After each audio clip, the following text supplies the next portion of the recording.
Good morning, everyone. Good morning. Good morning, everyone.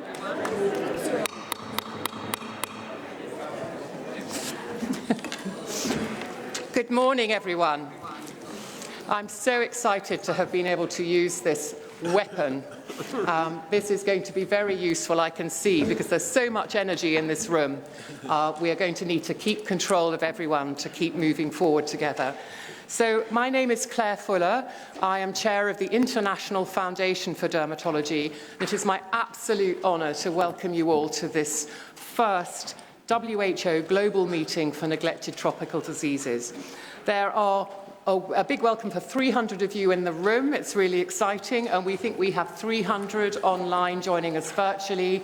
So welcome to you all, and we look forward to a really, really fruitful exchange.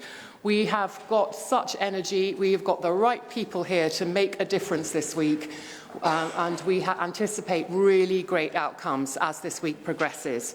So it's just unbelievable to see that we've come together and achieved so much since we last were sneakily allowed in, graciously by Dr. Kingsley, back in 2019 to the Buruli Ulcer meeting when we were last here, some of us. But we have expanded so much. There has been such acceleration. It is really, really... there are now more than 30 dermatologists from 20 countries, whereas last time we met there were just about 5 of us. So you've captured the interest of the dermatologists. Clearly, all the NTD community are in the room. This is a really, really exciting opportunity. So before we progress with our first introductory speaker, I'd just like to do a bit of housekeeping and to let you all know, those in the room, the Wi-Fi is open. It's the WHO Wi-Fi and no code is required. And without further ado, we will proceed. And I would like to call on Daniel Dagnay to introduce and get the meeting off to a start. So thank you, Daniel.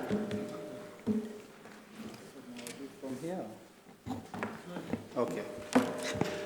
Good morning and welcome to Geneva to this first Skin and NTD meeting. I would also like to welcome all those who are connected online from different countries all over the world. Thank you all for joining. Indeed, it is, as Claire said, it's delighting to see such a great gathering to address this important topic. Globally, hundreds of millions of people are affected and afflicted by skin diseases, which are considered to be the third most prevalent diseases or causes of illness among.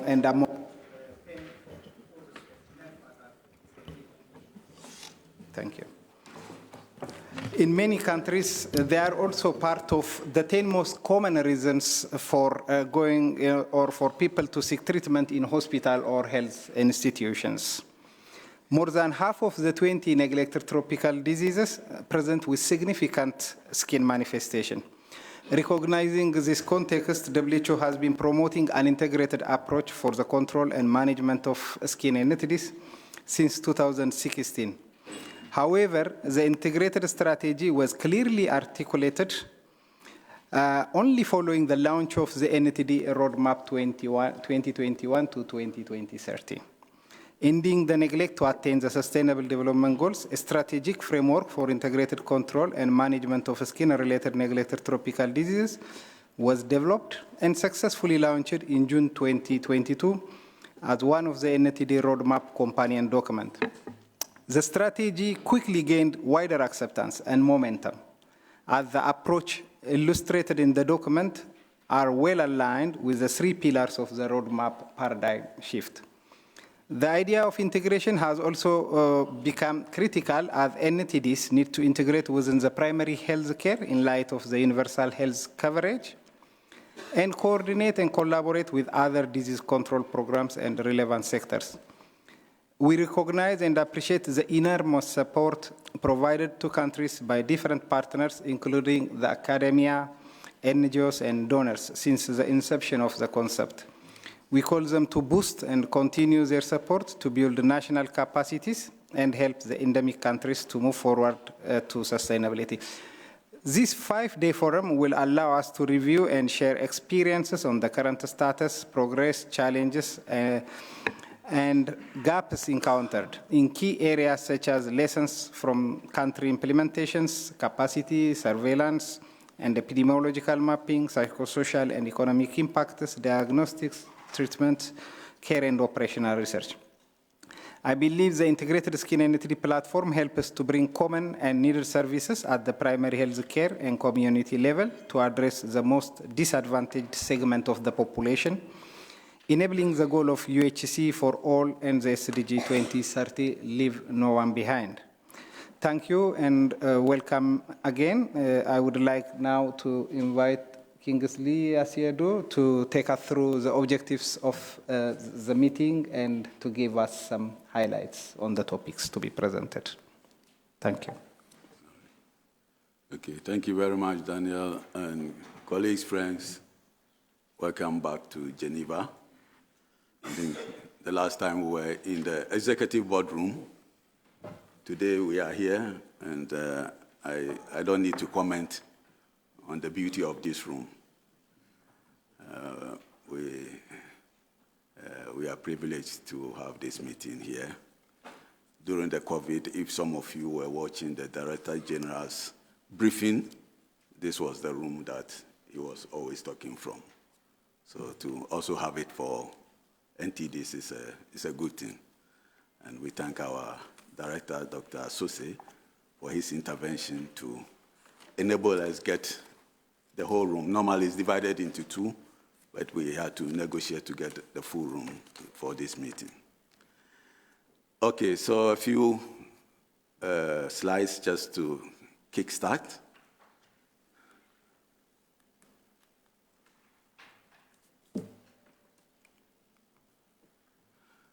Okay, sorry, let me go back. Slide mode, please.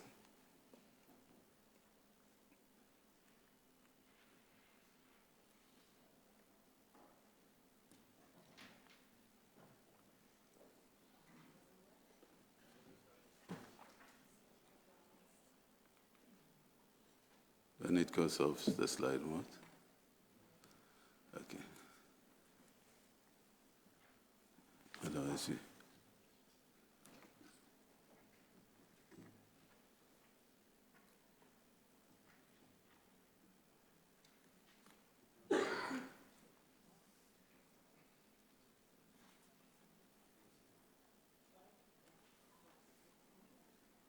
Okay.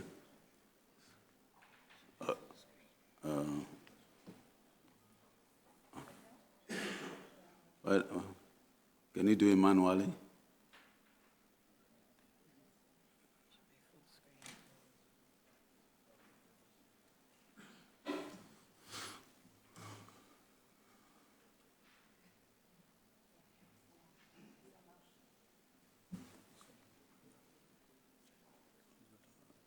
Okay.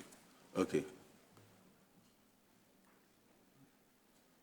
All right, so for the objectives, I believe that Daniel has also mentioned. I think what is important is the last point, to strengthen networking among disease experts and also cross-cutting groups. That's why we have all the different disease groups present in the room. You have the agenda, and these are the sessions that we are going to cover.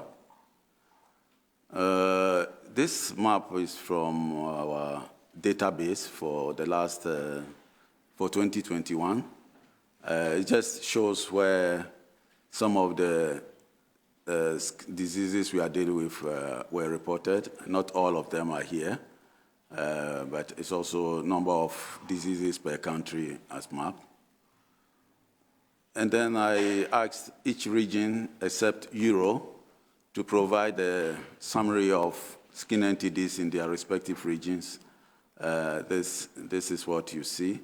Some others in different regions need further investigations. So who is here and who is online? Well, we looked at all registered participants online and in person, and this shows where people have registered from So this is a combination of online and in-person registrants. I quickly look at the age of all those who are here in person. This is what you can see. It's nice to see in the youngest age group that women are coming up very nicely. That is encouraging to see. And then this is the sex distribution, 60-40%, not too bad. And then, again, we looked at, in the questionnaire, we asked people to indicate disease of interest. You see a lot of people here in this room have interest in leprosy. And then in terms of the cross-cutting areas, most people here are also from the research community. Thank you very much. And now I give the floor to Dr. Sose. So we're very pleased to be able to welcome Dr. Ibrahima Fall, our new Global NTD Director, to open the meeting and give us some introductory remarks. We are so lucky to have him in the NTD community. He's come from being Assistant Director of Emergency Response, and I think that you will all agree with what's happened recently. That gives us such influence. So we have, together we're going to be stronger. We have great power in this room, and we are so grateful to have you with us and look forward to you leading us to achieve these objectives of the new framework. Thank you. Thank you very much, Madam Chair. Good morning and good afternoon and evening maybe to colleagues connected from all over the world. And it's a real pleasure to join you today as a friend, colleague, and partner for this very important meeting. And as Kingsley said, you are able to convince WHO and the DG to leave this room out because the DG is supposed to have press conference in this room every week, but because of the importance of this meeting and all of you here, you are able to convince him to move to a smaller room. So you can see how this meeting is important for WHO. And we are really glad that so many of you are able to join us for this very important meeting. And this is a massive undertaking on a vast, complicated, and incredibly important subject. So thank you for joining us physically in Geneva and for all people who joined remotely.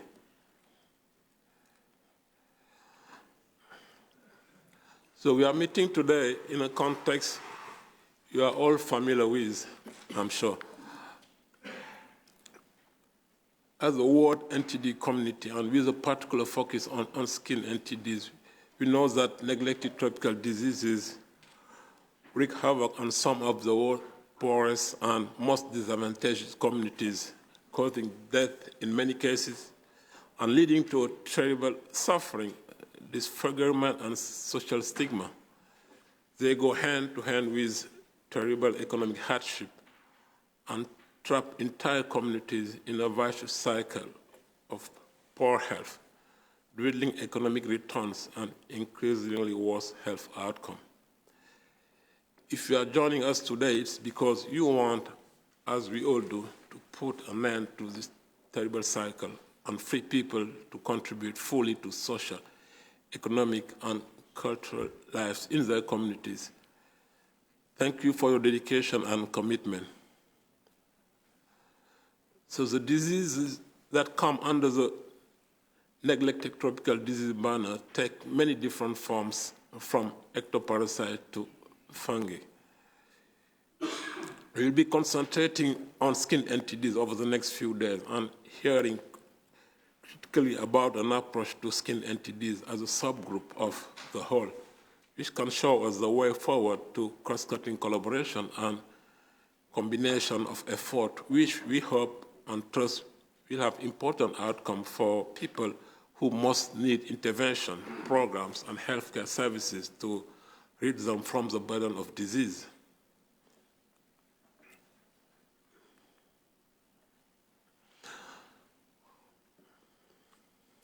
So the meeting is taking place in the context of important progress in the fight against NTDs in general. As you all know, we have already recorded 47 countries that have at least eliminated one NTD. You may recall that the target for 2030 is 100 countries, but we are already seeing important progress.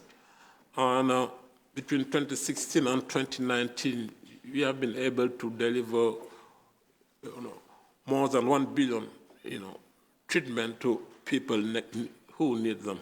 I think this is an important progress we need to highlight, and we should be all proud of our effort, the effort of communities and all government and civil society actors working on NTDs. So we can also highlight the reduction in terms of people suffering, with the reduction by 25% since 2010. And this progress that the world community and the NTD can also celebrate. But at the same time, we are moving in a changing environment and challenging context following the COVID-19 pandemic. You can see from the graph, the level of disruption of NTD interventions. But at the same time, priorities are shifting in many countries, and it's getting more difficult to mobilize resources for NTDs. We need to take this into account in, our work and to prioritize effort to mobilize more resources for NTDs. And so for a number of countries are currently preparing elimination dossiers for some diseases for WHO certification, verification, and validation committees. But as we know, the last mile is often the most difficult. It's not because we are close to elimination that we don't need resources to continue, tackling the disease, to continue maintaining surveillance.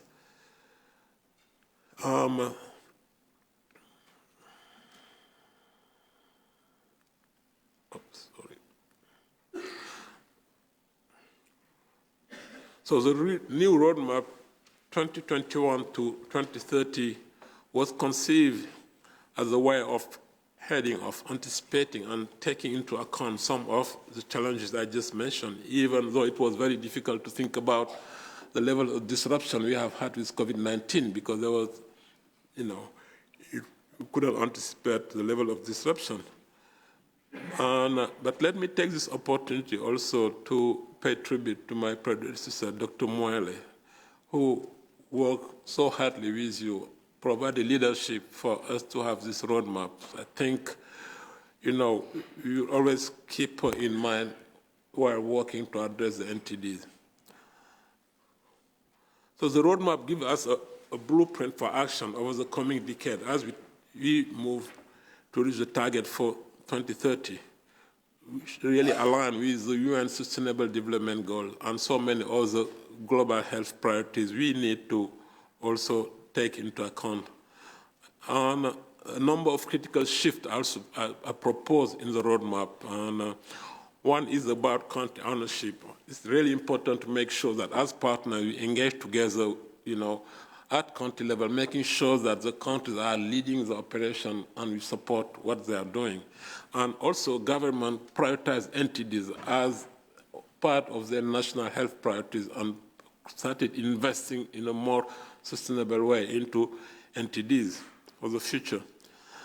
So one of the shifts also is related to cross-cutting issues. I think this really justifies the meeting we are having today, because one of the entry point is, the way we have developed the framework for skin NTDs to make sure that we are not addressing diseases one after another, but we have a comprehensive way using the primary health system from the first point of contact to be able to diagnose, to do differential diagnostic, but also to take care of skin NTDs, but also other, skin diseases, because we will not just say it's not skin NTD, we are not going to treat the patient.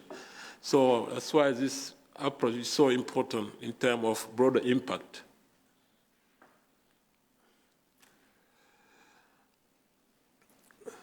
So these shifts are usually important not only to the principles they represent, but also to the practical goal, as I just said. And so in this changing landscape, it's really important that we commit ourselves to work in cross-cutting areas. It will be essential if we are to achieve the 2030 target. We must ensure that our work is in the service of specific disease-related goals, but also in the service of broader health outcome and agenda. And it's the only way for us also to be able to take advantage of existing health agenda, but also existing health financing mechanism. I think this is important. So, as a director of WHO NTD, I've also identified a number of priorities. We will need to work together to better position the NTDs, not only within WHO, but also in the global health agenda. I think this is important. I realize, coming from outside, that we have missed so many opportunities to finance NTDs in a cross-cutting manner, but also to position the NTDs in the global health agenda and funding architecture. And the first priority for me is really about advocacy and visibility. It's true that there are many NTD events, but most of the time, the NTD community and partners are talking to themselves, not to people outside that community. That's why when you hear people talking about climate change, you barely heard anything on NTDs. When they talk about health security, you don't see NTDs there. When they talk about primary health care also, you barely heard anything about NTDs. When you look at existing funding mechanisms today, you have the Global Fund for HIV, TB, and malaria. You have Gavi for vaccine. You have now the pandemic funds, meaning that the only left communicable diseases are NTDs without no strong funding mechanisms. And this needs to change, and we will change it together. So I've spent my time meeting, I've spent my time over the last 3 months meeting with partners, but also parliamentarians, government, and representatives from UK. I'm going to meet with Germany, Canada, Japan, the US, United Arab Emirates, and also engaging with philanthropy alongside maintaining and developing our social media engagement to reach the widest possible audience. I think this is critical for NTDs if we want to reposition. Yes. What happened? No, it's fine. Don't worry. I can keep talking if you want.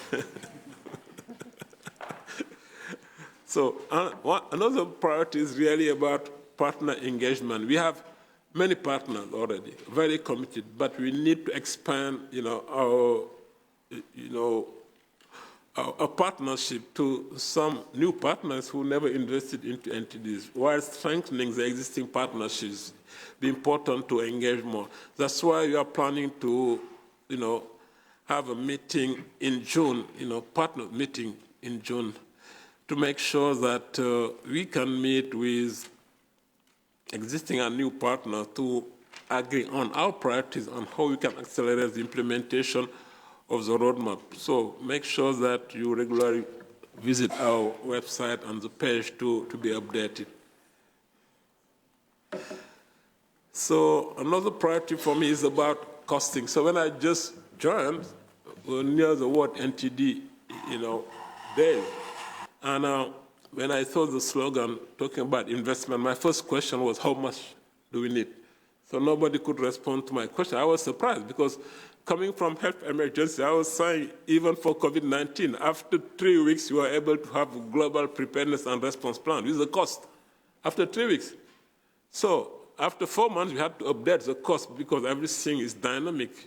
We should think the same way. If you have a roadmap, you call for investment, and you don't have any costing, it's very difficult to convince anybody. Nothing will be perfect.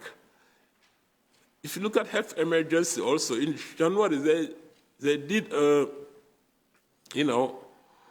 resource mobilization appeal with a request of $2.5 billion for 1 year. So we are still waiting to cost our work. So that's why I've called, for a working group to very quickly work and have, an estimate of what we need to be able to implement the roadmap. I think this will be critical for our advocacy and resource mobilization. Monitoring evaluation is another area also which is critical for me for our credibility and our ability to measure impact. Remember, one of the shifts is moving from process measurement to impact. So if you want to be credible, we need to increase our capacity for M&E at all levels, local level, national level, at global level. This also requires critical investment in this area, and we need to be committed all to do that. And it will only encourage people who are investing in NTDs to do more, because it's very difficult if you can't show the impact we are having to convince people to continue investing. But at the same time, it's very difficult to adapt the intervention if you are not able to show, for example, for Schisto, where we are in terms of population level prevalence. This is critical for us. And so as part of the priority also, we have started working on a functional review to make sure that as WHO also we are fit for purpose and we respond to expectations from countries and partners. And many of you have been contacted already, but don't hesitate if you have any opportunity to interact with Camilla, who is leading the exercise with me. And for us, this is critical. We want to be transparent, and we want all partners to be transparent as well. So we start with us, showing where we are, our weaknesses, what we need to improve, but at the same time, we want transparency from all the NTD community.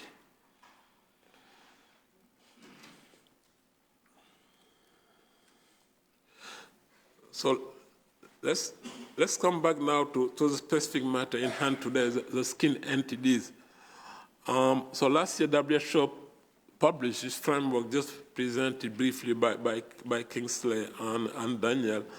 And this document identified key priorities to integrate approaches for the control and management of diseases, which include the common learning platforms and capacity building for case detection and the delivery of treatment. And because skin NTDs impact hundreds of millions of people, causing immense discomfort, suffering, and stigmatization and mental trauma. And like the wider NTD group, they affect the quality of life of already disadvantaged people. So our best defense against that is a strong healthcare system that are able to deliver holistic services for skin NTDs, as well as for other skin diseases. So when we talk about strong healthcare system, it's important that every pillar, every specific disease-specific program contribute to strengthening that system. Otherwise, nobody can strengthen it just from outside. So our strategic framework document, which is a companion document of the roadmap, is really, seeking the way for integration. So this meeting is really timely as we are resuming full programmatic activities after the 3 years of disruption following the COVID-19 pandemic.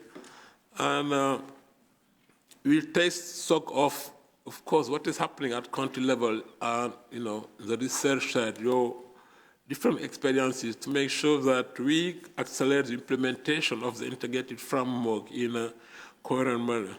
It will also contribute, as I said earlier, to strengthen the primary health care in many countries and to plot a pathway towards universal health coverage. I'm sure that we will hear a lot from all of you, and it will help us also to advise countries in the way to accelerate implementation and to adjust progress. As you all know, the skin NTDs share a number of common elements that can be used to our advantage. They all require detection through clinical examination, and there are a number of case management aspects as well that present opportunities for integration. These commonalities can provide us with much needed and welcome opportunities for more cost effectiveness in our work. They also hold the key to ensuring expanded coverage for treatment. with skin NTDs requiring detection via simple examination of the skin, and with the fact that there is so much overlap in case management and rehabilitation approaches post-diagnostic, we really do have an excellent opportunity for integration, cost reduction, and expanded coverage. I'm sure you'll be exploring this possibility with a view to preparing the concrete plans that can help us to achieve this goal together.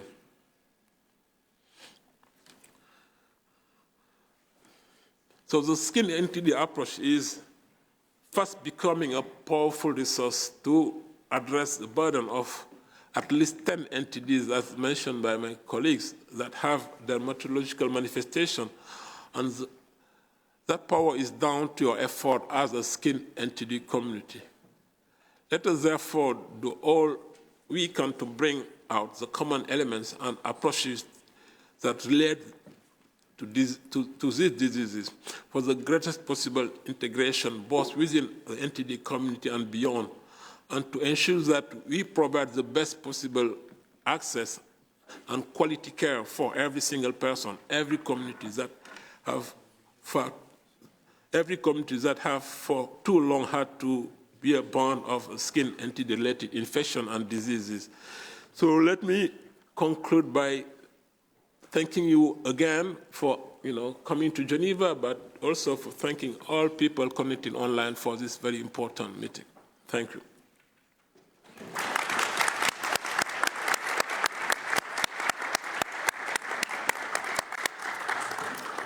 Thank you very much, Dr. Fall. And although we're running a little over time, we've got a little bit of wiggle room, so I don't want anyone to panic. There is a little bit of wiggle room. We've lost one of the speakers later, so that there's room. I think we're so lucky to have you here that I wonder if we could open for one or two questions, perhaps, from the floor, if there are any, to Dr. Fall or our host team.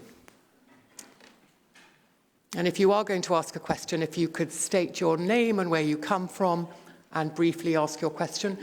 If there isn't one, that's fine. We can add to it later. I'm not seeing any. So just as a little bit of house... Oh, there is one. Professor Freeman from Boston. Thank you so much for that. It's Esther Freeman from Boston, from Harvard Medical School. I'm particularly interested in the cost effectiveness and costing exercise. Is your idea that this would be more in modeling of worldwide costs and cost effectiveness, or in specific costing exercises in terms of drugs? Thank you very much. We are using various approaches to, for investment, but also for cost analysis and assessing the cost of NTD intervention.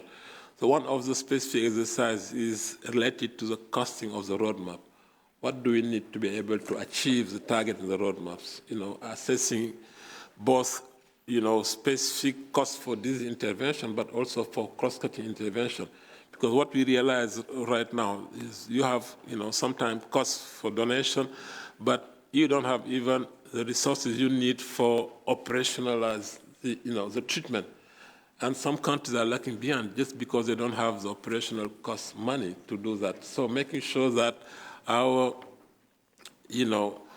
forecasting take into account the costing is extremely important for, operationality of NTD's program.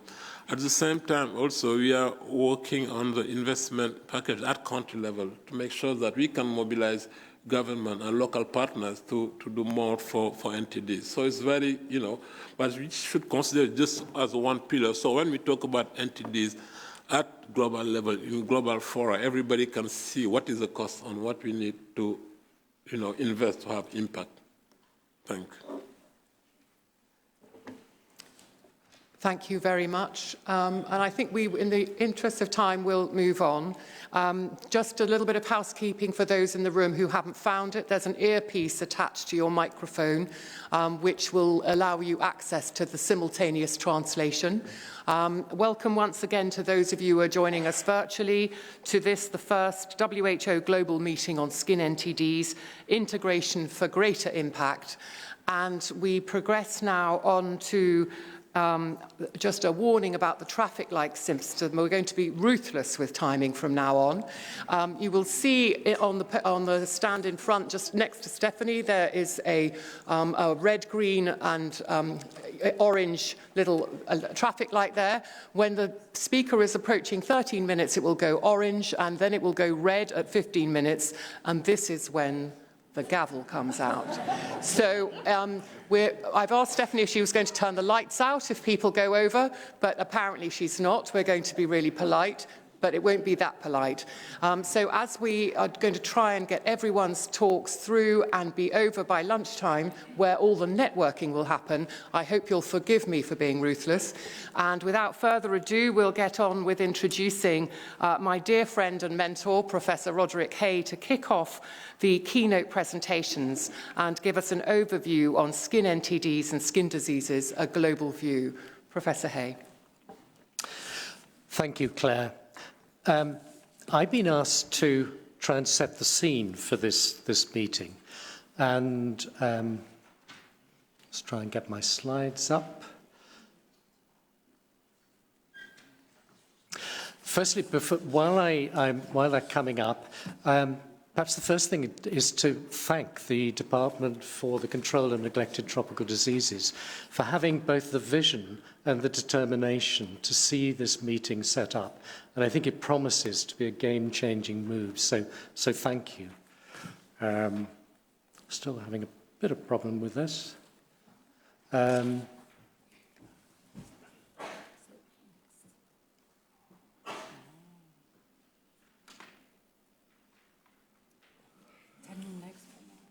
Can we have the next slide?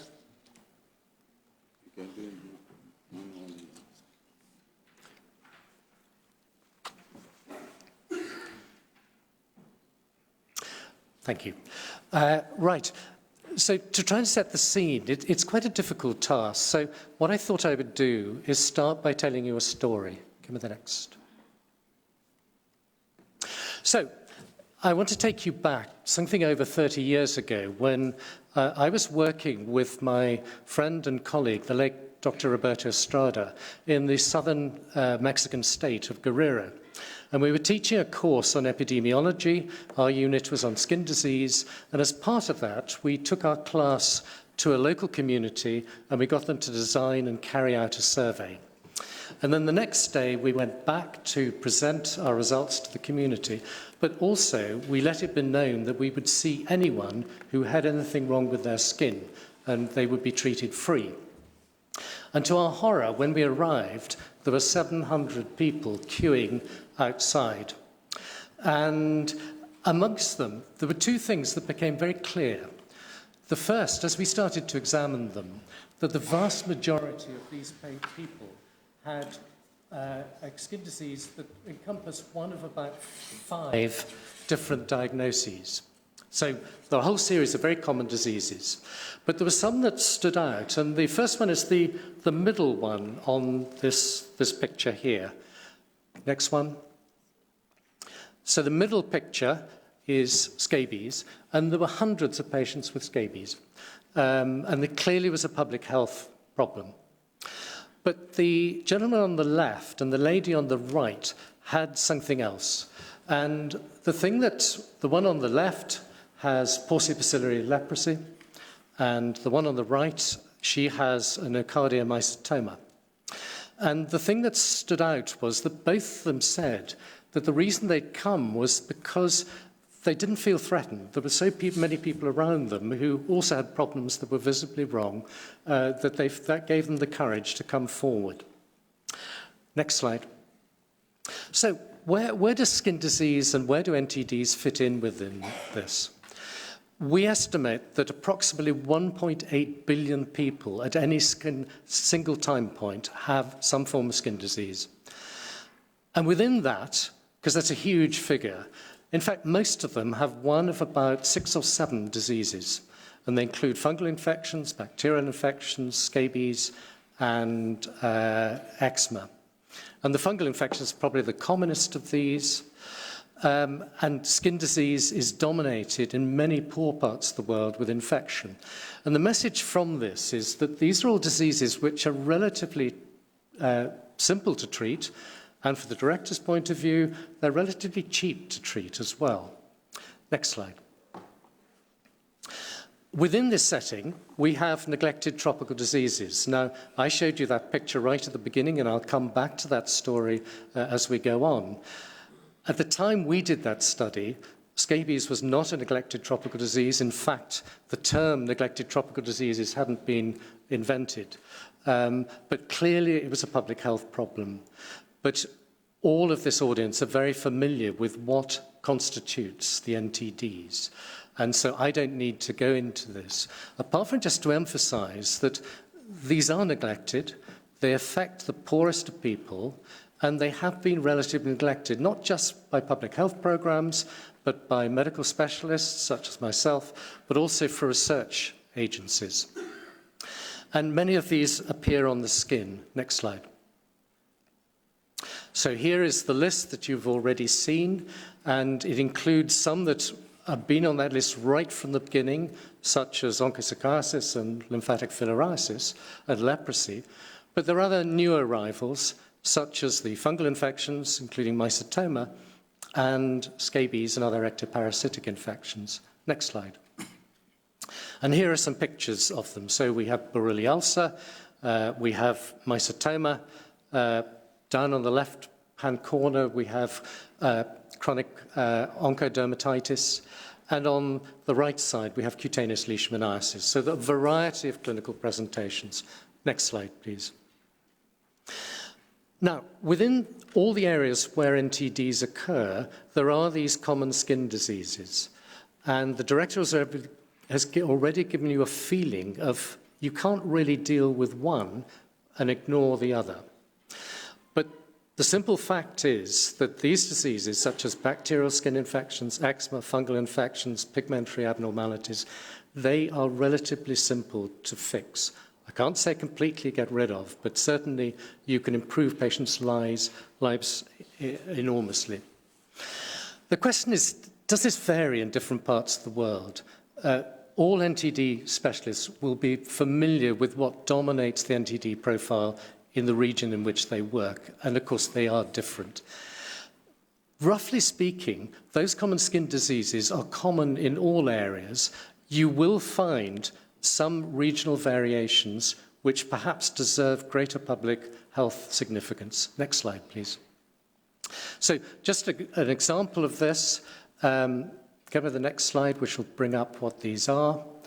In certain areas, depending on where you're working, next please, you will see some variants of diseases which are often very common. So down on the left, if you happen to be working in parts of Latin America, you'll find that members of the Native American community are incredibly susceptible to light sensitivity.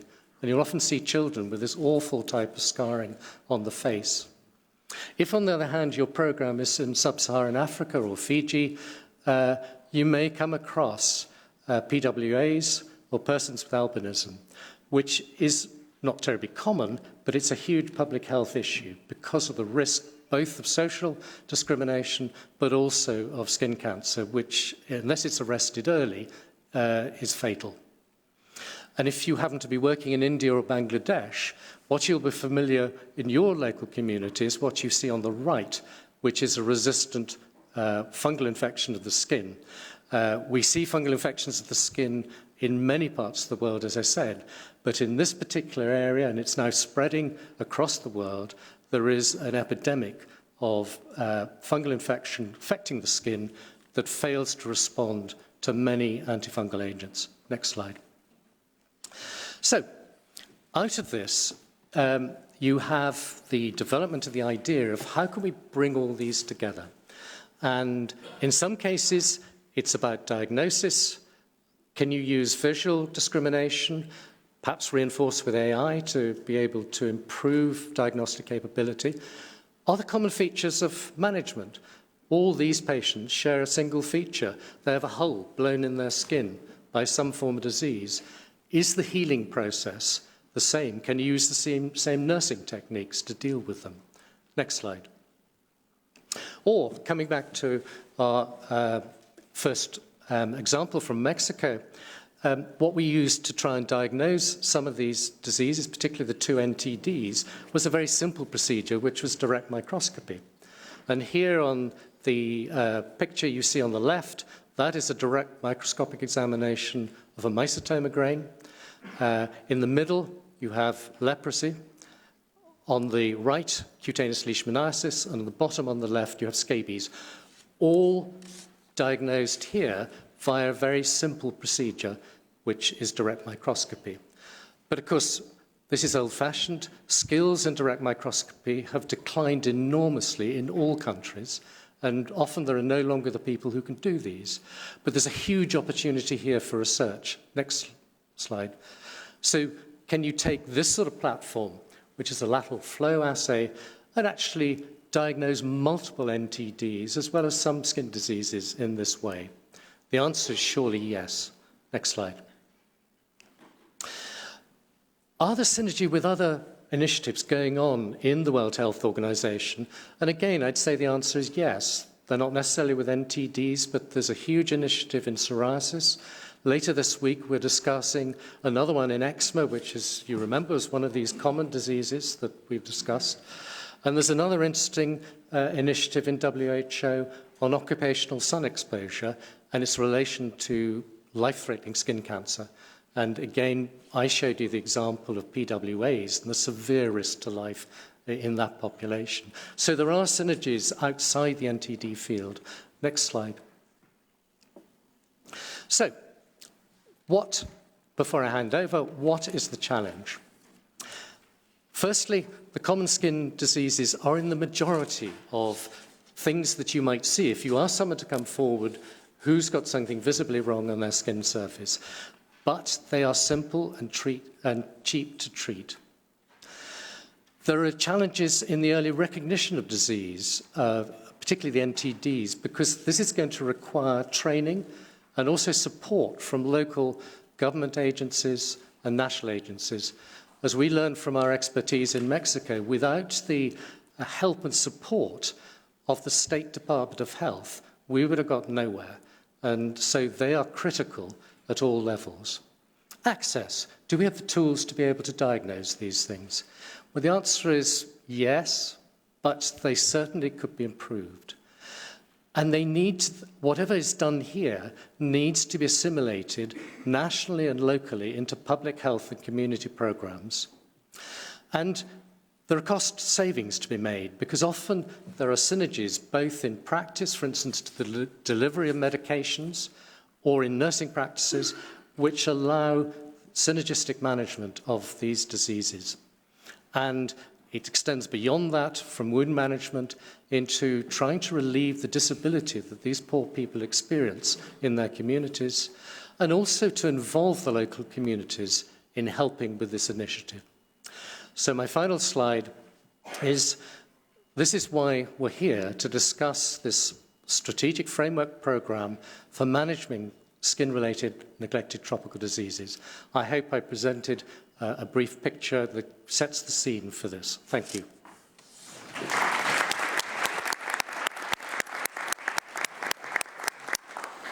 You certainly did, Professor Hay. Thank you so much. That was perfect introduction and scene setting. And I'd just like to continue to welcome those who are joining us online. There's so much exciting commentary coming on the screen in front of us. There's a real sense of excitement and possibility building across the world. So do keep those comments coming. And we will take questions in the discussion session after the next 2 or 3 talks, but I'd like now to welcome Ri Yotsu, a dear friend and associate professor at Tulane University in New Orleans, and one of the key leaders of the generation of the framework, and she will give us an overview. Thank you, Ri. Thank you, Claire. And I just would like to thank also Dr. Kingsley and also the NTD department for not just having me here, but also for me to contribute to the development of the framework. And I'm taking over from Dr. Hay and introduce, so what is it all about, the NTD framework? And Okay, my presentation. Yes, you can, next slide, which shows my content of today's talk. We will include the background to the development. You can go to the next one, yes. Goal and objectives, diseases in the skin NTD group, implementation, visions, and the future directions. Next one. And so, as already mentioned by Claire, that the need for the framework was mentioned during the last meeting we had here in 2019 before we go into the COVID times. With the WHO Blue Author in the skin NTD meeting. And next one. And so it was about a 3-year journey until we reached to this point. The framework was launched last year in June. And you can Google or go to the document through this link or the QR code. So what is the skin NTD framework and what does it do? It is a companion document to the WHO NTD roadmap for 2021 to 2030.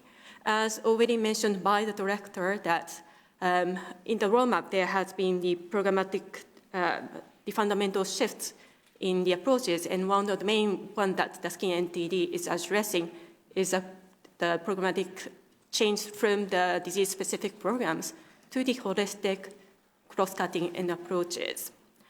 And in the roadmap, there was not much details in the skin NTD integration. So the framework, skin NTD framework was developed to supplement this gap in the roadmap and outline the required healthcare for skin NTD integration and providing practical tips and other issues. Next, please.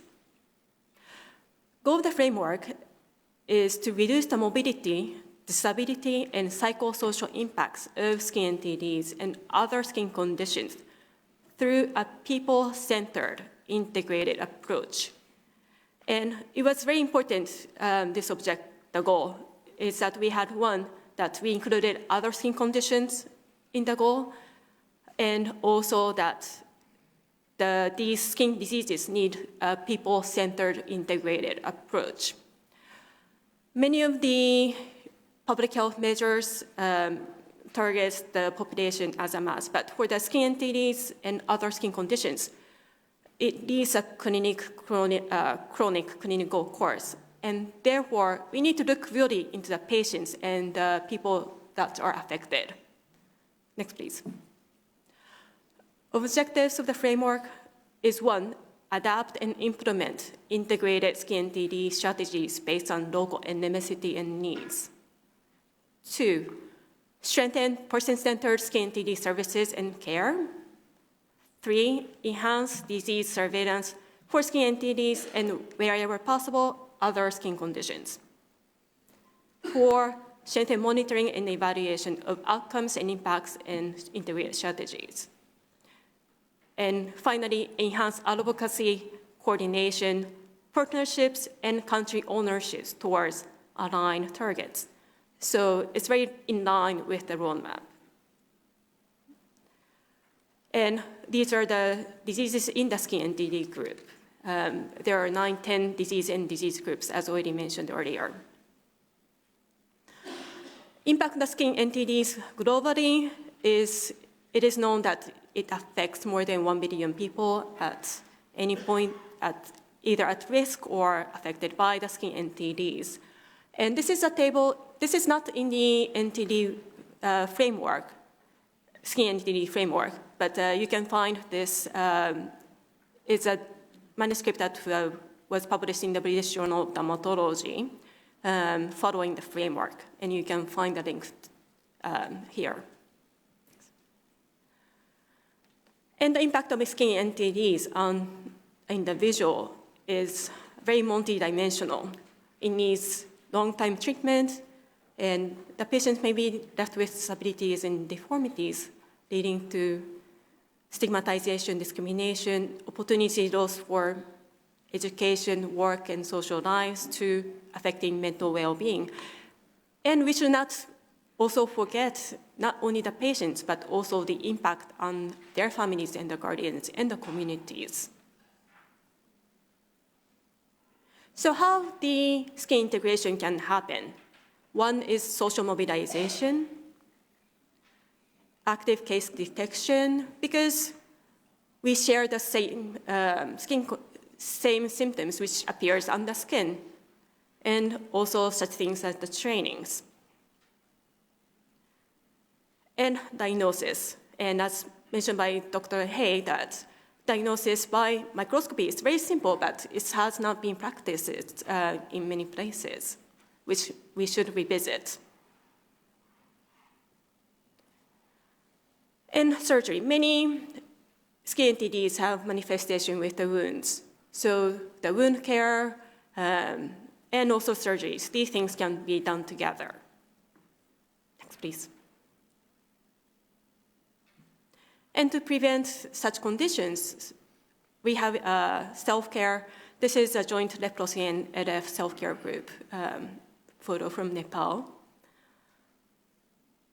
And rehabilitation. And there are many aspects of rehabilitation, such as this assistive device or two counselings. It's not just also the healthcare. There are also other broader things that can be integrated. For instance, water sanitation and hygiene wash.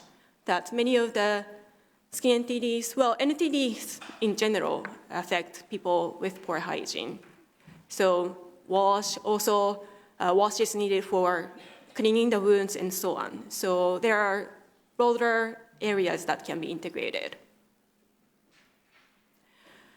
On the slide are showing the 20 cross-cutting skin areas for skin NTD integration, which has been identified through the online consultations that we had with more than 300 participants responding. And you can find more details of each areas in the framework. Also, we should not forget that there are diseases in the skin NTD group that can be targeted by the MDAs. For instance, the lymphatic filariasis, onco, and there are growing evidence for scabies and yaws for the MDAs. However, MDA is for prevention, early treatment, and this is not for cure. And so what will happen with these patients who already developed some symptoms, non-reversible symptoms from these conditions, such as lymphoedema from lymphatic filariasis, or even for scabies, there's secondary infections and other sequelae coming from the conditions. So also for these patients, we need individualized care, and the MDAs cannot be the solution. Delivering skin NTD services. So all the skin NTDs need healthcare, from disease onset to diagnosis, treatment, management of complications, to cure. And also some patients may not be hitting without no disability or deformity. Some may be left with these complications.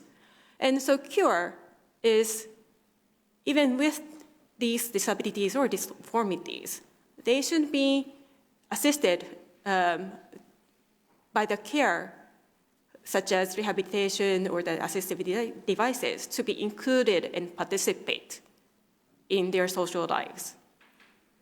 And that is cure. Process for developing action plans for skin NTD integration. So firstly, identifying integration areas. In your area, what skin NTDs are endemic? What diseases with similar symptoms are prevalent? What diseases with similar pathogens are prevalent? And what are shared public health measures are in place? And secondly, asking questions, so identifying areas of skills needed. For example, dermatology. And skin NTDs is not only about dermatology, it's also a multidisciplinary approach that we need. We need the pathologist, wound care, surgery, orthopedics, rehab, mental health, public health, and so on. And assessing the current status. So do you have these skill sets at each level of, well, what are the skill sets at each level of healthcare provision in your region or districts? Which healthcare cadre is responsible for each of the activities? So asking these questions. And lastly, setting action plans and identifying appropriate health workers in each settings and identifying who fulfill their developmental and educational needs. The training is also very important. And also the plan for monitoring and evaluation. Mapping out potential and combined and integrated programs. So we already now know that, okay, so skin NTD integration is not just within the skin NTDs, but it's also a very broader view that the vision that we have, that it can be integrated together with diseases with similar pathogens. For example, bloody ulcer, leprosy, also tuberculosis is the same mycobacterium. And in some countries, TB are combined. Some of also the diseases with similar disabilities, like wounds, lymphoedema, impaired mobilities, can be integrated. Or the shared public health measures, what we already mentioned. In some countries where there's fewer prevalence of skin NTDs, it's more the general health services that is integrated in diagnosing and treating these conditions. Next, please. The vision of the framework is making it possible for people affected by skin NTDs to receive care at or close to where they live. And also another vision is that the focus is not just on skin NTDs. And it is here to meet and address the huge unmet needs for skin diseases as a whole. These are the chapters of the skin NTD framework. I've briefly touched on some of the chapters. And also the images that I've taken are from the Annex 7 example of good practices in the integration of skin NTDs. And I'm sure during this meeting for this 1 week, we'll be hearing more of these things and looking forward to that. Future directions. So while the distribution and availability of the skin NTD framework, the framework is currently available in English and French. There may be some more translations coming up in WHO languages. There needs to be region-specific tool for skin NTD integration. The framework is a global vision, and there needs to be made region-specific. For instance, there's several work going on for making region-specific training tools. Also, region or country-specific indicators and targets are required. There has been concerns about the skin NTD integration, especially on the retaining of expertise in each disease. Yes, there are some special things about each disease, and we should not forget those aspects of that disease and keep the experts interested. Building evidence and through data and research, and it is always, as also mentioned by the director, that we need to evaluate the progress and to know where we are, especially at the time point of 2030. Acknowledgements, this work, the framework was, of course, coordinated by Dr. Kingsley, and also much help with the WHO staff. So many thanks to them. And also, we would like to thank all the contributors to the online consultation that we've had, but also the reviewers listed here that they've provided the experts' comments to the document. So special thanks to them. And that's all. And this is the vision, the overall vision we have, skin health for all. Thank you so much.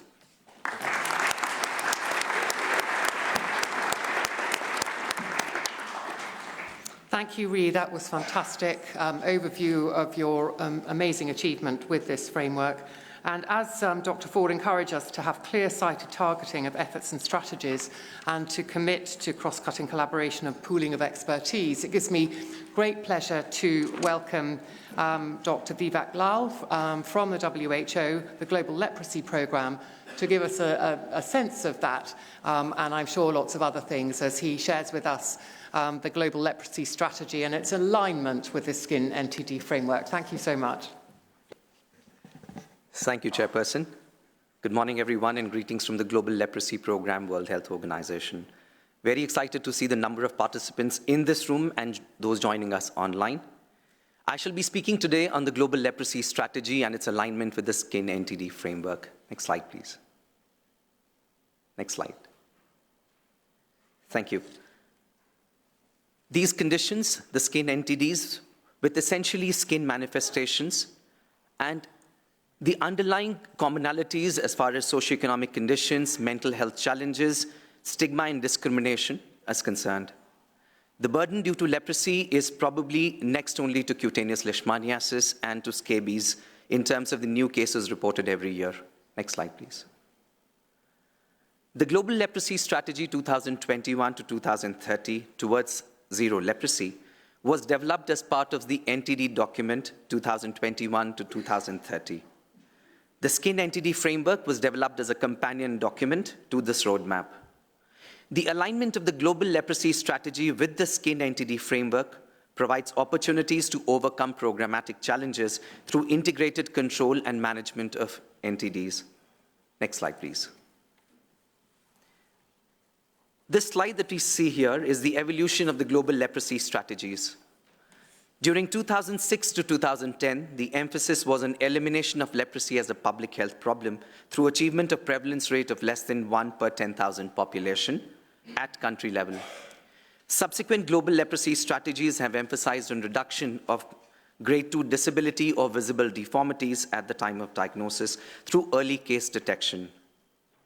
The Global Leprosy Strategy 2021 to 2030 is a bold and compulsive one, which calls for interruption of transmission and elimination of leprosy disease.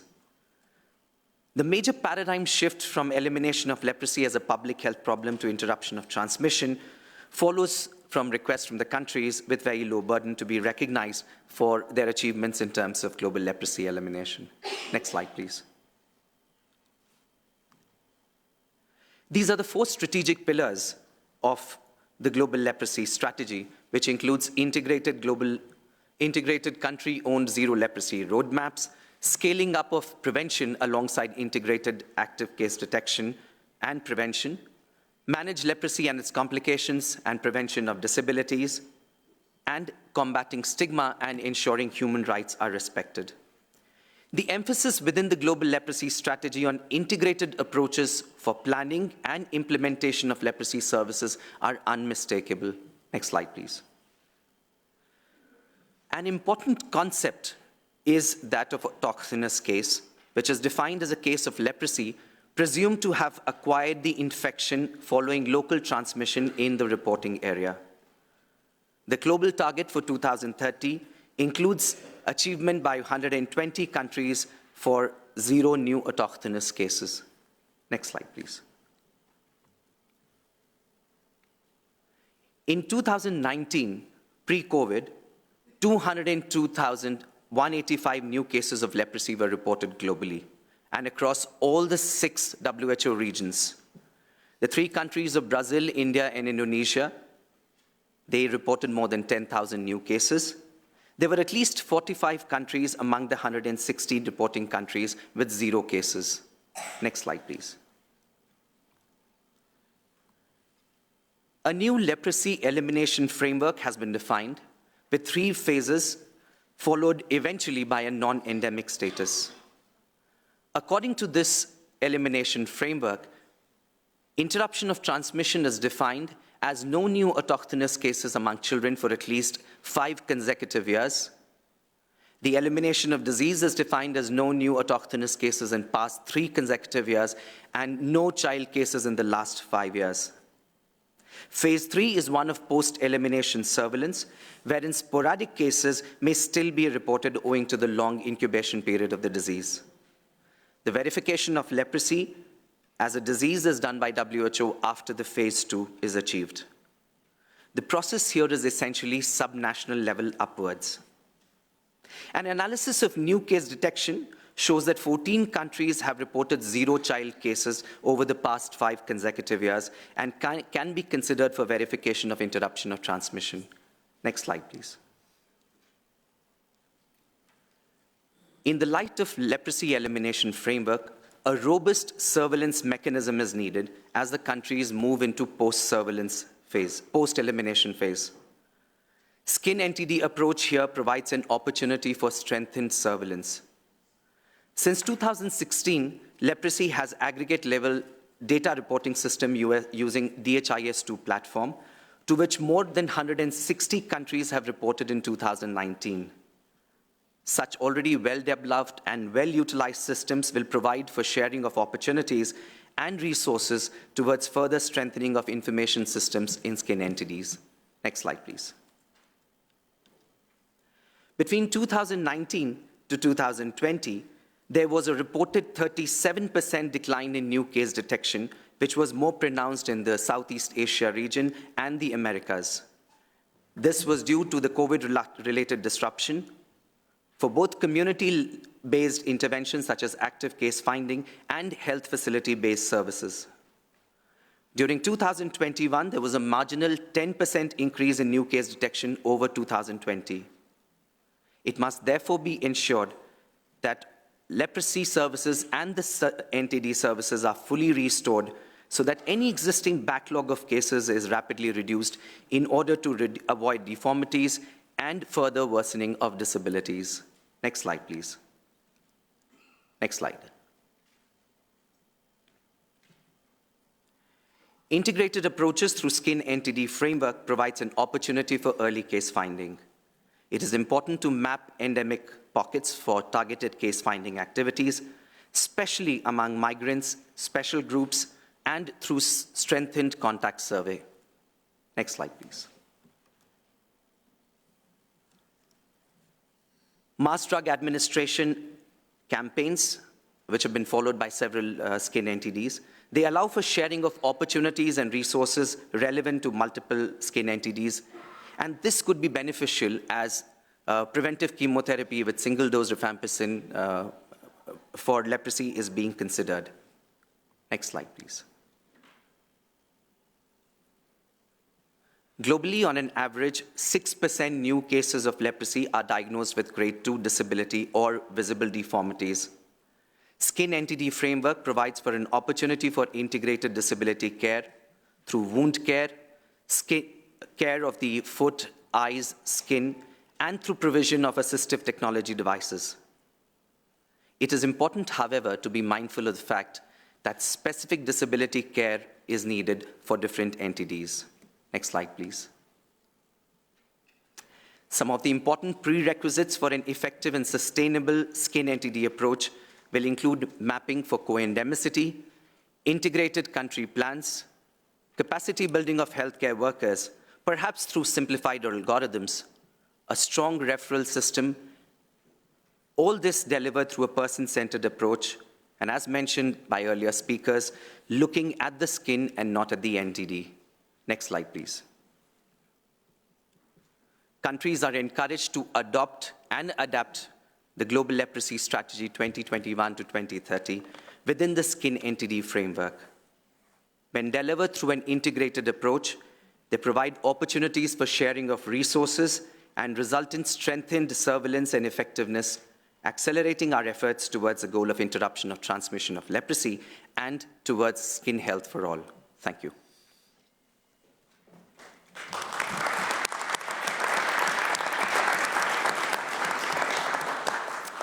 Thank you so much, Vivek. That was fantastic. And I'd just like to do a little shout out because what we're obviously all working towards is improving the patient's journey in this process. And I'd really like to particularly welcome the voice of the patient's representatives. So who are here in this room and online as part of this multidisciplinary community. And we really, really look forward specifically to hearing what they have to say to us and contributing to this space. So thank you all for coming, and particularly looking forward to hearing what you have to add later. So we move on now to our next speaker, who's Dr. Freeman, Professor Freeman from the Victorian Department of Health in Melbourne, who's going to talk to us about the changing epidemiology of Buruli ulcer in Victoria, Australia. So thank you very much. We look forward to hearing from you, Deborah. Good morning. Thank you very much for having me. I'm representing the Victorian Department of Health, and I'm going to be speaking about what we're seeing in the epidemiology of Buruli ulcer in the state of Victoria in Australia, and specifically since we were last here in 2019, so we're catching up on the last 4 years or so. Next slide, thanks. Next slide again, thank you. So this map of Australia shows that we have many different climates depending on which part of the country you're looking at. In the northern part of the country, we have a tropical climate, but in the southern part of the country, specifically the southeast where Victoria is, the climate is very much a temperate climate. And if you see here on this zoomed in map of part of our state of Victoria, you can see on the far right-hand side of the map, that refers to a town called Bairnsdale, and it was here that in the 1940s that Buruli ulcer was identified for the first time. Of course, the case numbers were very, very small in comparison to what we see recently. Following that time, it was then seen again in the 1990s in an area called Phillip Island, and the distance between these 2 points is approximately 265 kilometres from the far east of the state into Phillip Island. But it was in the late 90s that it settled in the area of Geelong, and it's from that time that a lot of work has been done on Buruli ulcer, and it's from this time onwards that it's changed its behaviour and become an endemic infection in many parts of our state. Next slide, thanks. So within Victoria, although things have evolved substantially since the 1990s, what we're seeing from an epidemiological perspective is an expansion in the number of areas where we see Buruli ulcer, and specifically they're in non-contiguous areas geographically. The incubation period from the research that we've done is on average 4 to 5 months, but it can be anywhere as short as 4 weeks or as long as 9 months. And the most common locations are exposed areas on the limbs, so specifically below the elbow and below the knee. Sometimes we see presentations with edema, or some presentations can resemble cellulitis. We have, for a very long time, used oral dual therapy, a rifampicin-based regimen, and PCR is really the diagnostic method of choice. We also have guidelines in, I'll just get you to click once more. We've had treatment guidelines in Australia for some time. The most recent ones were published in 2014 with some of my colleagues here who published this, including Daniel O'Brien and Paul Johnson. And these treatment guidelines are ones that are adhered to by all the clinicians that manage Buruli ulcer. Next slide, thanks. And so if you look back to the really small number of cases that we saw in the 1990s, you can see that there's been a significant increase in the number of cases. You can also see the rate per 100,000 population. In the early 2000s, it was less than 1 per 100,000 population, and now it sits above 5 per 100,000 population. Over these years, there have been specific time points where we've seen increases. One of them was between 2010 and 2011, and then again between 2015 and 2016. Next slide, thanks. From the time that Buruli ulcers become a reasonably endemic infection in our state. It's been seen in men slightly more than in women, and you can see that the age ranges, it's seen in all age groups. So we see it in very young children and we see it in the very elderly. But the highest number of cases sit between the age groups of about 35 and about 75 to 80 years old. Next slide, thanks. And so just looking specifically from the early 2000s up until the present time, with the increase that I mentioned previously, and also noting the prevalence per 100,000 increasing, you can see that over a 4-year period, from 2019 to 2022, there have been over 1,100 cases over this time period. If we compare this to 10 years prior, you can see that there were only 218 cases. So over a decade, we've seen a really substantial increase in the number of cases in our state. Next slide, thank you. And so just going through what those changes have been geographically, and noting that the names of locations are unimportant, but I want to demonstrate the geographical movement of infection. So from 2004 to 2008, most of the exposures were on the Bellarine Peninsula. And this is where a lot of work was done by my colleague Daniel O'Brien, who's been working on this for several decades. So you can see that you can see where the Bellarine Peninsula is, but then later, after 2009, we started to see cases emerging on the Mornington Peninsula, which is on the opposite peninsula. And we started seeing, and this is a heat map, if you look above the Mornington Peninsula, we started seeing cases arising on the southeastern Bayside area of Victoria.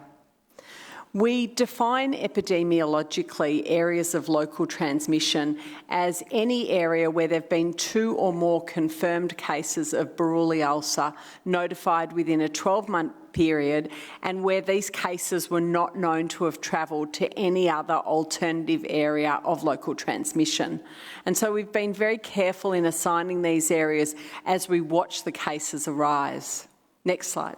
So if we move on from 2014 to 2018, infection became much more established on that Mornington Peninsula side of Victoria. However, we also saw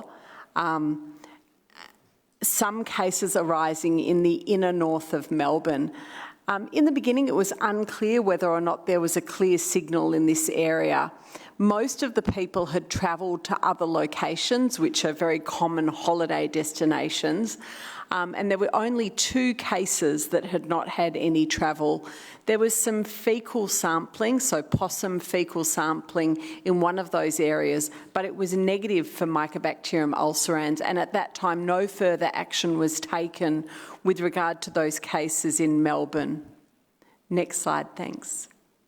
However, what was initially not pursued subsequently became clearly an area of local transmission.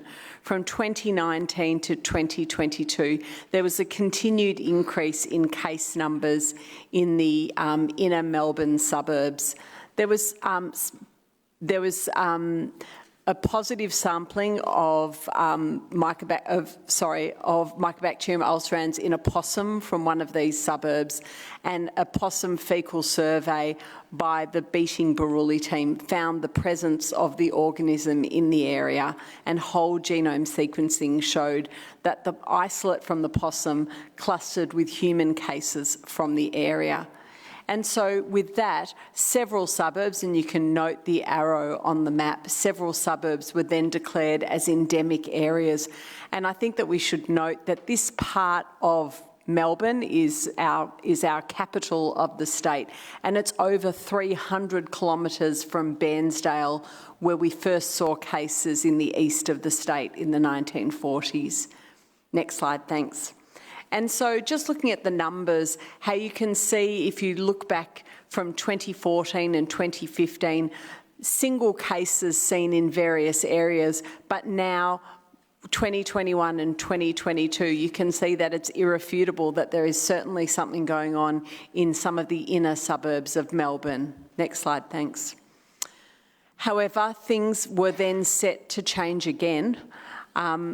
Back over onto the side of Victoria where we first saw cases in the late 90s, we saw cases emerging down on the surf coast of Victoria where we hadn't seen cases before. And there were several cases in some of the towns there and people had not travelled to any other areas. There was a limited possum fecal survey and it found just one positive sample. But as we now know, only one positive sample may be enough. It was subsequently shown that several areas along this surf coast meet the definition of local areas of transmission. And so between 2019 and 2022, we've had several areas there that have been now defined as areas of local transmission. Next slide, thanks.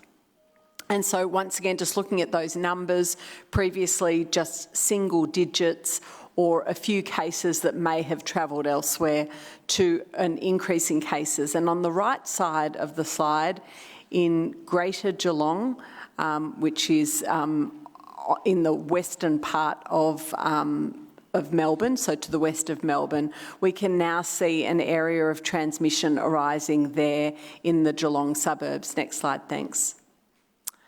And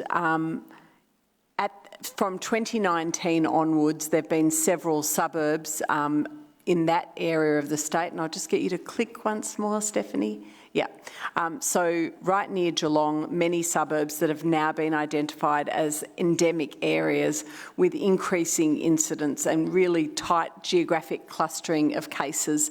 There was also a systematic possum fecal survey in 2020 and some more targeted sampling in the surrounding years, which confirmed PCR positivity in the possum fecal samples in several different suburbs in that area of Victoria. Next slide, thanks.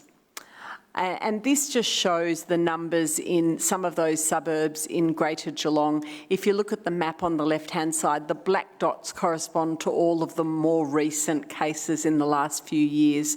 And we've found that 72% of cases in these suburbs have been from 2019 onwards. And so certainly, although we endured long COVID-related lockdowns in the state of Victoria, this certainly didn't reduce the cases of Buruli ulcer, even though there were many people that weren't travelling to areas where people tend to move towards on holidays. Next slide, thanks. And this once again is just showing the smattering of different cases around one of the peninsulas in Victoria. I'll move to the next slide, thanks.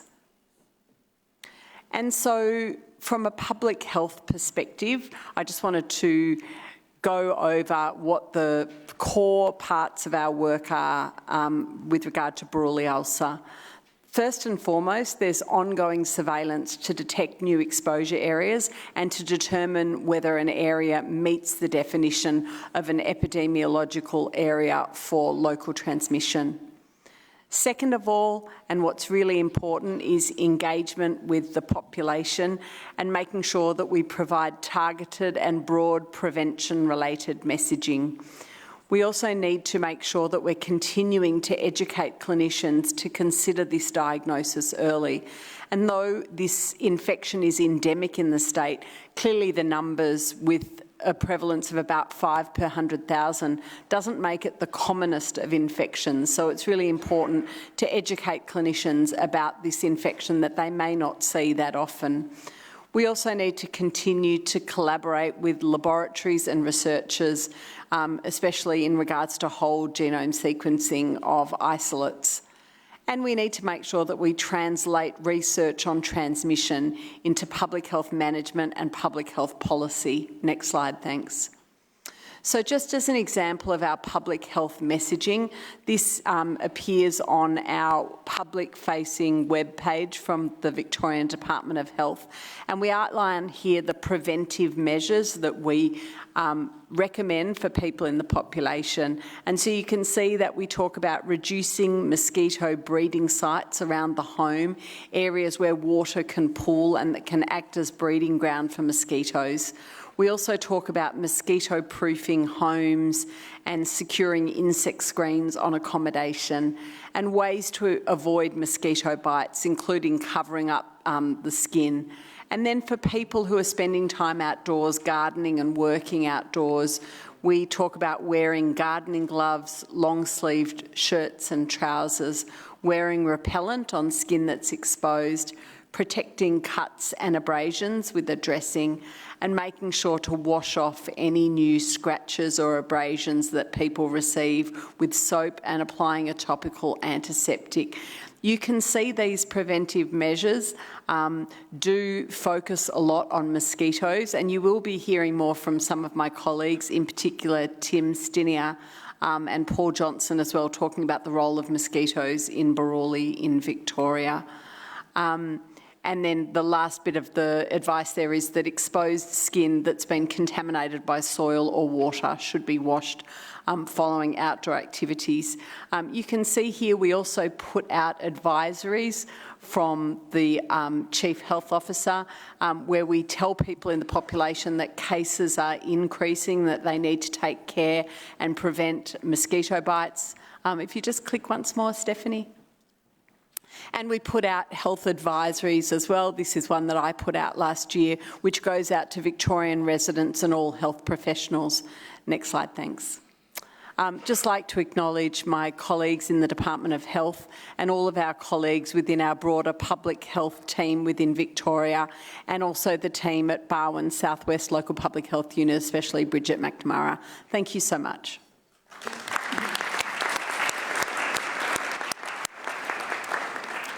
Thank you very much, Deborah. I thought I was going to get a chance to use my gavel, but oh, darn it. Just a call out for social media, just to remind those of you who are tweeting, hashtag SkinNTDs, hashtag BeatNTDs, and hashtag StrongerTogether. And with that, we move into a time of discussion, questions and comments stimulated by the last few talks, and I'd like to actually kick off and welcome once again our online community and our virtual participants, and particularly welcome a question and kick off with a question from Yona Yangaza, who has a tweet handle, I think that's what they're called, aren't they? At Yangaza209, and he has more than 1,640 followers already on his following him. He's a real emerging leader from Tanzania and is a social media wizard, particularly at transmitting social health messages, public health messages to young people. And so he's got a really, really good question kicking off.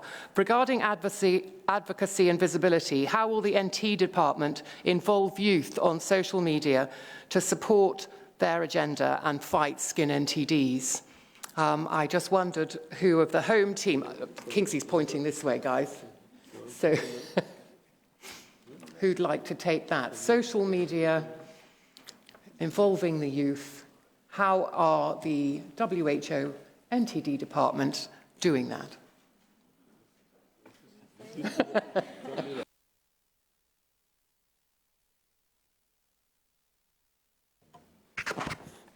Thank you very much. How are we involving the youth? We could definitely do it better. We are definitely trying, and we work with an organisation, Youth Combating NTDs, which are very vocal and very good at activating youth on the ground.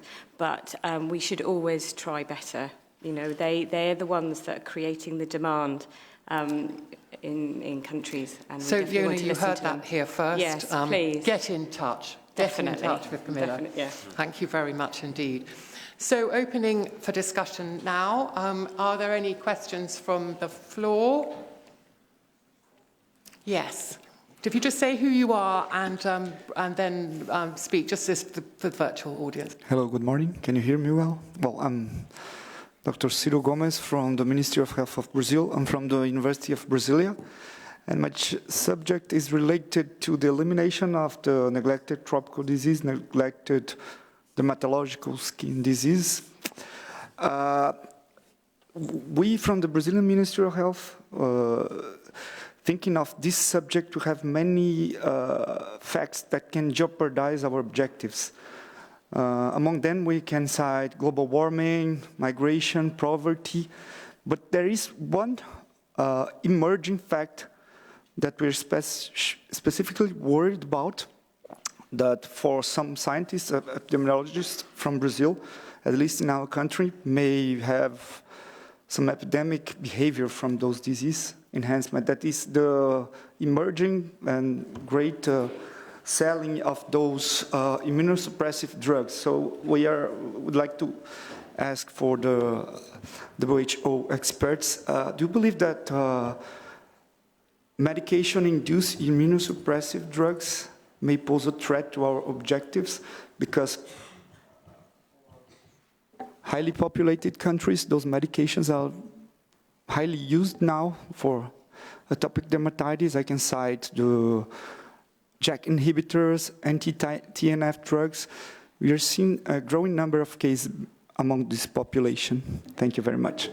Thanks for your question. My immediate response would be that actually, in terms of global health and international health, the impact of immunosuppression and these newer emerging immunomodulators for inflammatory skin diseases and other diseases would not have a numerically important impact. Obviously, in high-income countries and emerging countries like Brazil, that might be the case, but for the vast majority of our community, that wouldn't be relevant. But I just wonder if any of our other dermatologists or WHO community would have any thoughts on that particular provocative question. Thank you.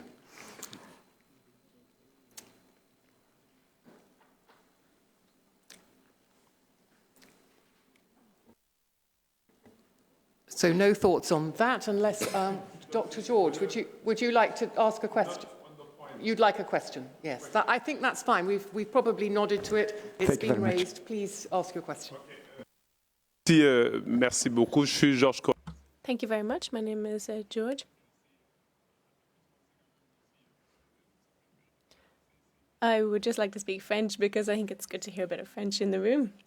I wanted to ask the speakers because we are very concerned about Baroli ulcer in Cameroon, which is spreading. We wanted to know a bit more about how it spreads.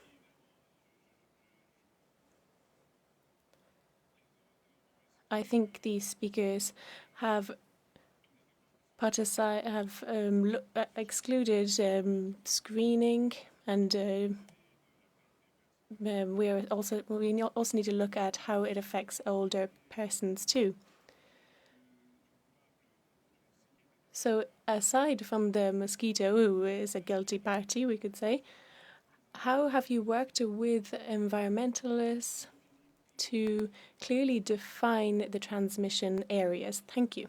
Slightly audiologically challenged at the moment, so I can't wear a hearing aid a speaker to listen to the translation. So I wonder if anyone would like to respond to George's question. I believe George's question was asking about transmission areas, if I'm correct, and how they were identified. I think that's how I translated it. I'm wondering if one of my other colleagues might want to...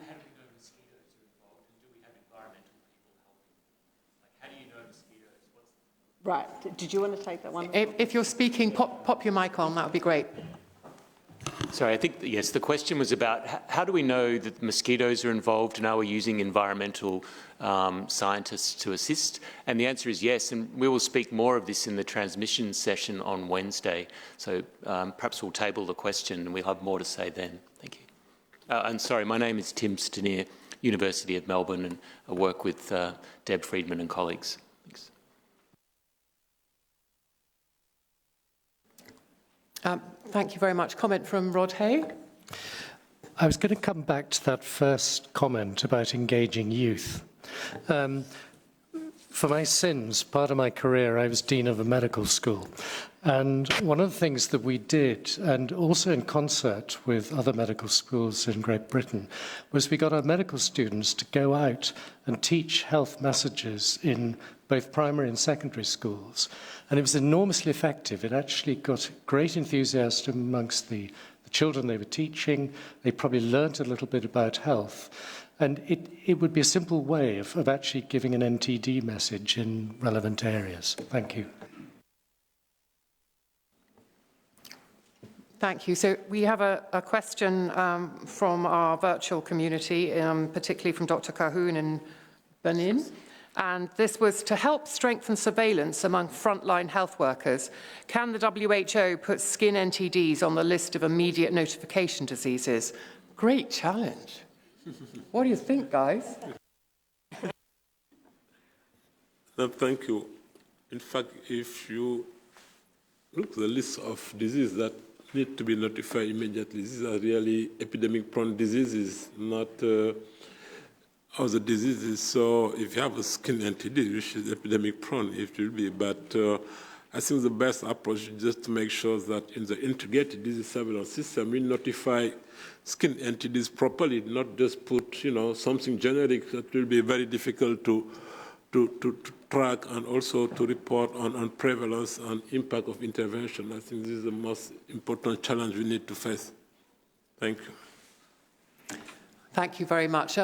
Apparently the sound is not great for everyone in this auditorium, and if you are able to wear this little earphone, the volume's a bit better, so you might want to consider that.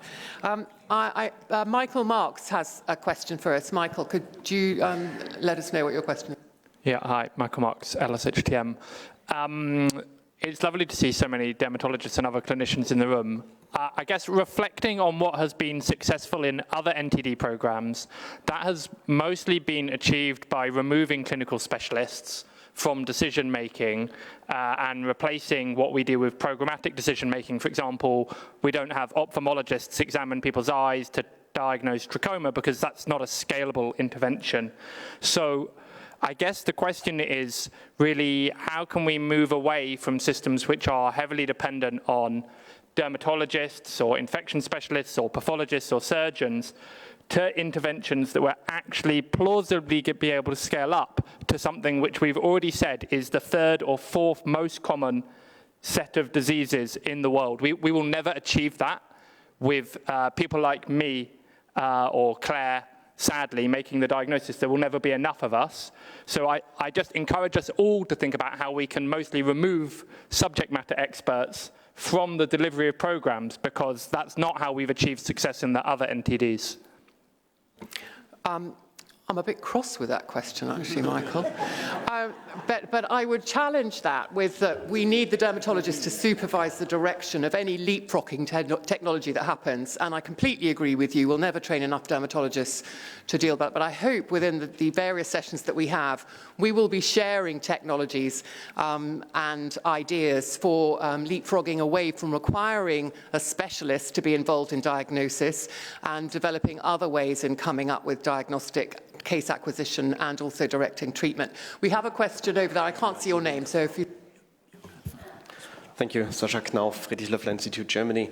I would like to add on this because WHO is one of the partners of quadripartite supporting the One Health high-level expert panel, and One Health has not been addressed really here so far. And I think One Health is key to the control of many diseases.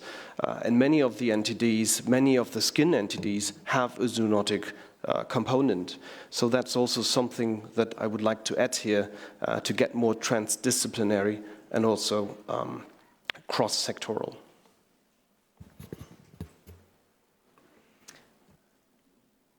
Any comments to that question? Challenge on One Health. Daniel. Yeah, I would like, Claire, if you allow me, I would like to go back and add a compliment to what Dr. Sose said regarding the notification of skin diseases. So as Dr. Sose said rightly, it's difficult to make all skin NTDs notifiable. notification of a disease requires, as you know, a lot of even legal procedures in many countries. So diseases who are epidemic prone or outbreak prone are notifiable or are recommended to be notifiable. Another set of diseases which are recommended to be notifiable by WHO are diseases targeted for eradication or interruption of transmission. So as such, WHO recommends use to be one of the notifiable diseases in addition to leprosy. Leprosy is also targeted for interruption of transmission. So for other diseases, if countries cannot make them notifiable, we recommend them to make reportable. Some countries, they divide into two because notification requires some legal procedure. We recommend countries to make skin diseases at least reportable so that they can incorporate them in their communicable disease reporting system. It could be CDS, the communicable disease surveillance, or it could be IDSR in some countries, the integrated surveillance and response, or laboratory-based surveillance, depending on the epidemiological surveillance the country has. So that is my comment. Regarding to the second question, on One Health, yes, if you have seen the slide presented by Ree, there are a number of other intersectoral collaboration where different skin entities, depending on their epidemiology, ecology, and transmission dynamics, needs to consider One Health approach. Now we're hearing, probably we will hear more, that the environment is really important in the control of Buruli ulcer. The WASH approach is critical for the youth eradication program. So the One Health sector is one sector which is right now is rising. So we really need to consider not all skin entities may require One Health approach, but most of the skin entities definitely can benefit from the One Health approach. Thank you. Sasha, I'd encourage you to continue to bomb programs with your priorities, because I think it's when you're coming with something that you're feeling is being even more neglected than neglected, I think it's really, really important to keep promoting it, and we must continue to involve it, so keep reminding us. I think there's a question from Christophe Siu. What's next? And there's some hands waving, so the suggestion is that you wave your name badge in the air, and I think the camera will pick you up. And then I'm getting a little text of who's next. So, Christoph, if you'd like to go next. Can you hear me? Hello, everyone. So I had a question which is really about, so I'm a dermatologist at University Hospital of Basel in Switzerland. And my question is specifically about, I would say, secondary prevention or prevention, really how we are able to prevent these NTDs, and I was wondering about the question directed to the patient organizations. What is the role of the patient in the prevention in NTDs? So a question about secondary prevention. I think your answers might come from podoconiosis, actually. We've got lots of information and examples there. But that was more of a kind of something to mull over and think about during our discussion in various breakouts. I can't quite see who's the next. So somebody wave. There's a wave going on. There was a wave going on over there. Do you want to go next? I can't see your name. Yeah. Hi. My name's Anna Wickenden from Effect Hope. I have a question about the integration within national supply chains, and whether or not the WHO NTD program is able to do anything to address how well the case management medication or skin NTD medication is integrated within national supply chains. You know, there's been huge progress since 2012 around MDA and with the Supply Chain Forum.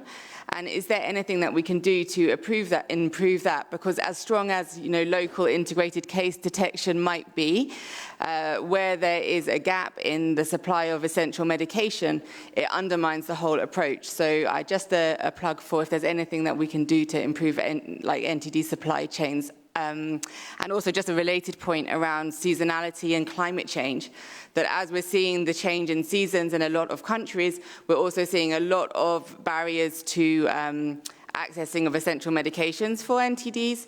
And so whether or not there's some kind of way of thinking through pre-positioning of medication and how we can make sure access to hard-to-reach communities during unseasonable seasons. Thank you. Thanks for your question, and we will notice that we've gone into the orange, so I think this might be the last question pending the response. Thank you. Thank you. This is a very important question. When I was preparing the meeting with the team, it was one of my questions. If we propose an integrated approach, but at the end of the process, we don't have the medicines we need to treat patients, is another issue we need to address with countries, because some of the medicines we required to take care of the skin NTDs are not in the list of essential medicines in many countries. So we need to take into account the entire spectrum to make sure that at the end of the process, people will get access to the treatment. This is something also we need to assess to see exactly where we need to make effort for countries to make those medicines available at front line. Thank you.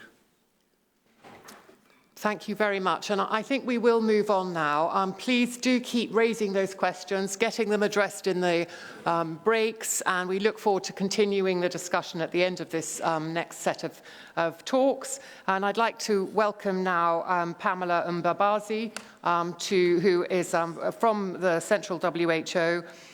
She is a medical epidemiologist and strategic information and analytics officer, and she's going to talk to us about monitoring of NTD roadmap 2021 to 30, information systems, surveillance and reporting. Thank you, Pamela.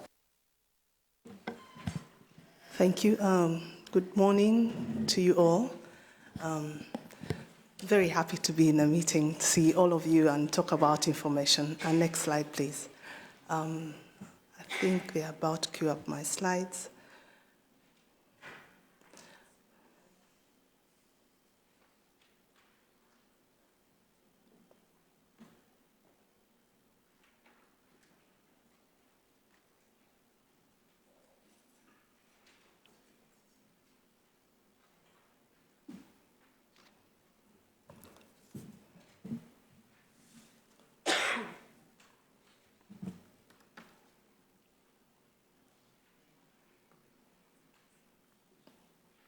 Project.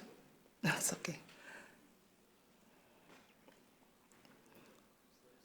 So well, as my slides come up, I'll just mention that as a department, we've been working to put together guidance with regard to monitoring and evaluation of the roadmap mainly. Of course, the roadmap is the anchor of everything we are doing up to the year 2030.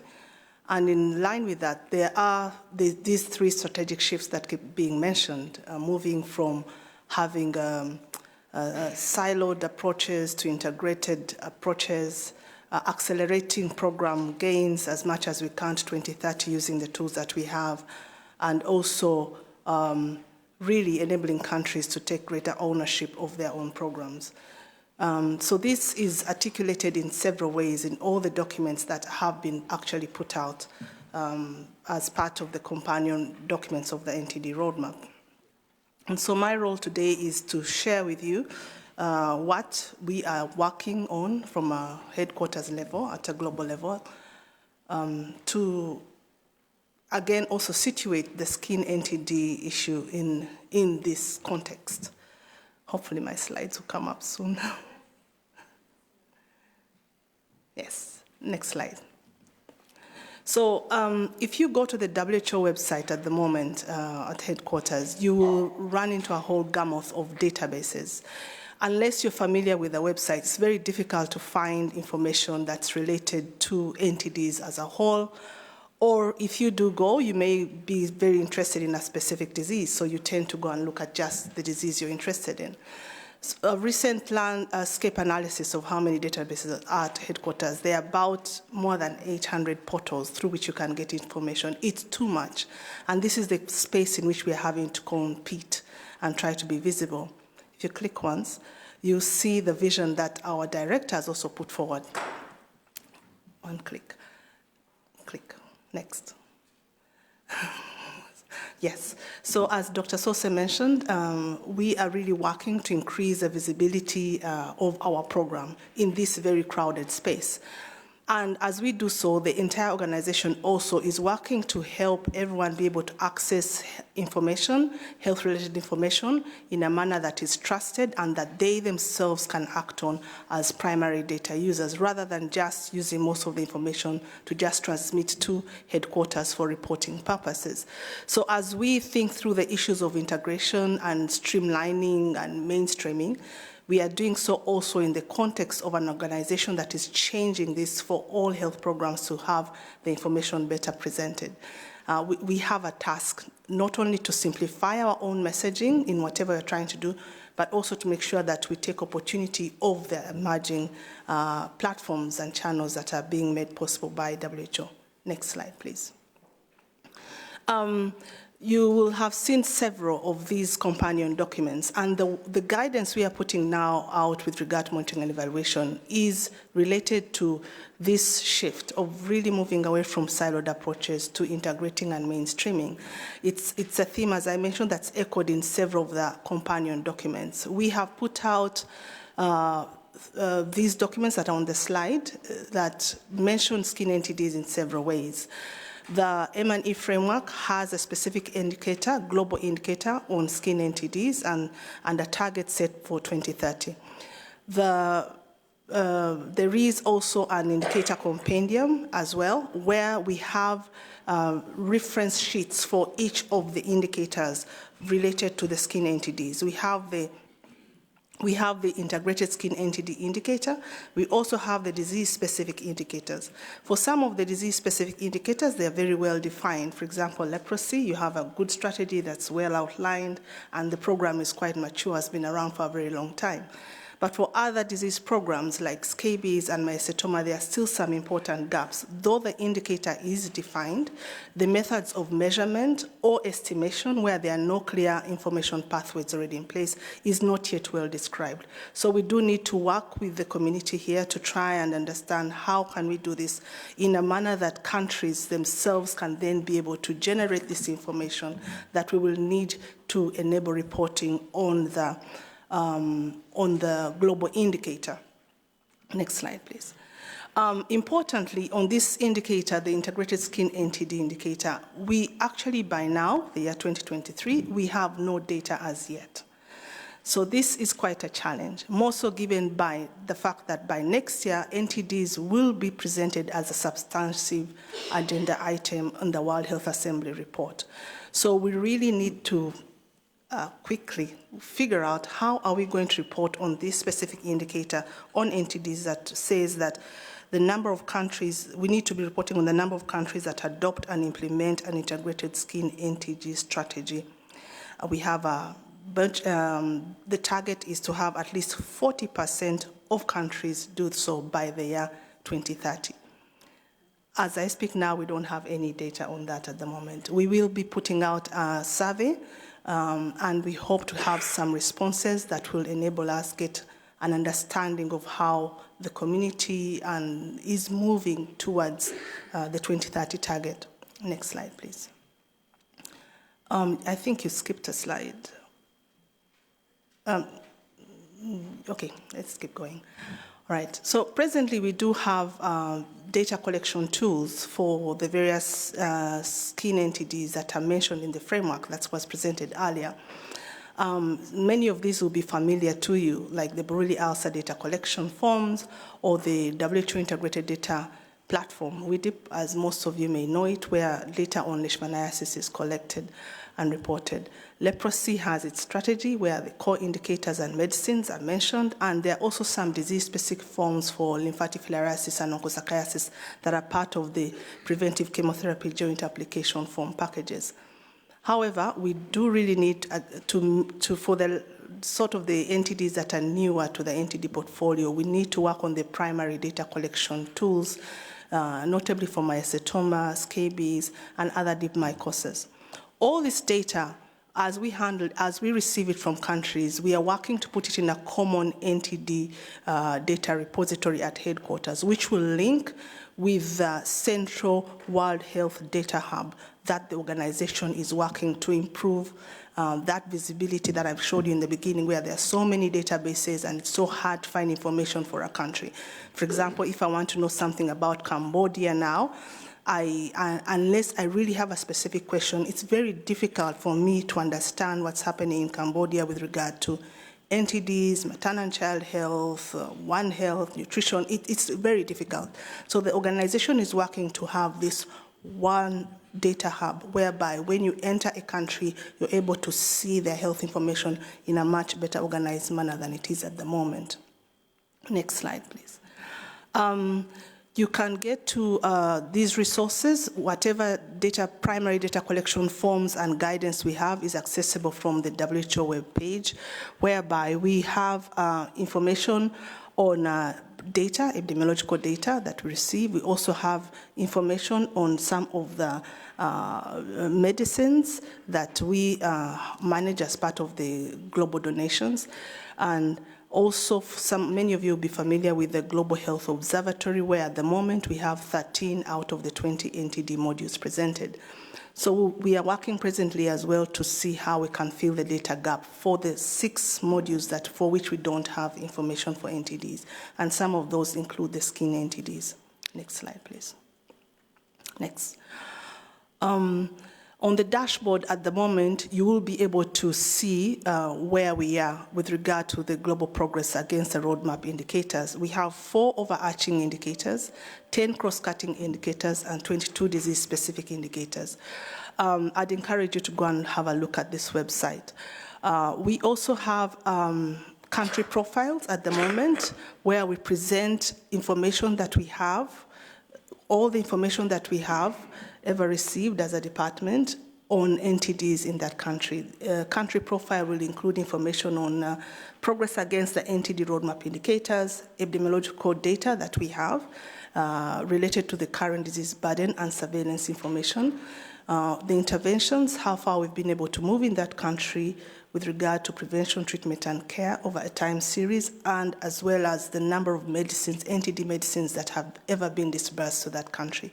Again, we can only present information that has been formally reported to WHO. We've done all we can at the moment to ensure that we've triangulated this information with what the regional offices have and what the countries have. So if you go to the website and find that something is missing or is not representing what you're actually doing on the field, then that means there's something broken. We are not receiving that information. If you click one more time, the next part of the module, Steph, click.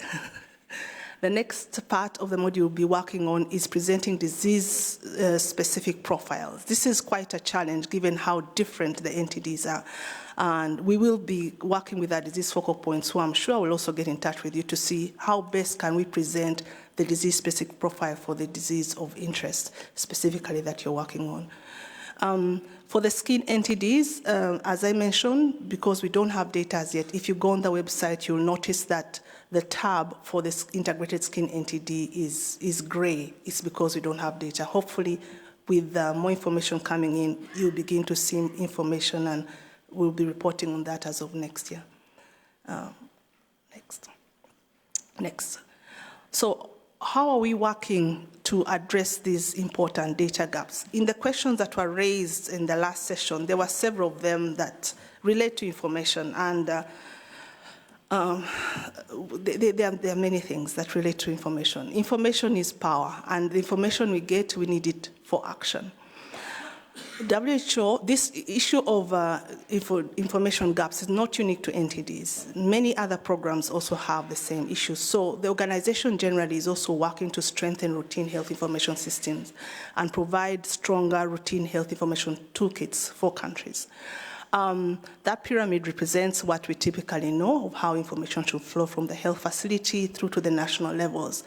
At the base of the pyramid, this is something the NTD community we have pushed to ensure that it's included, because a lot of our interventions are through community-based activities.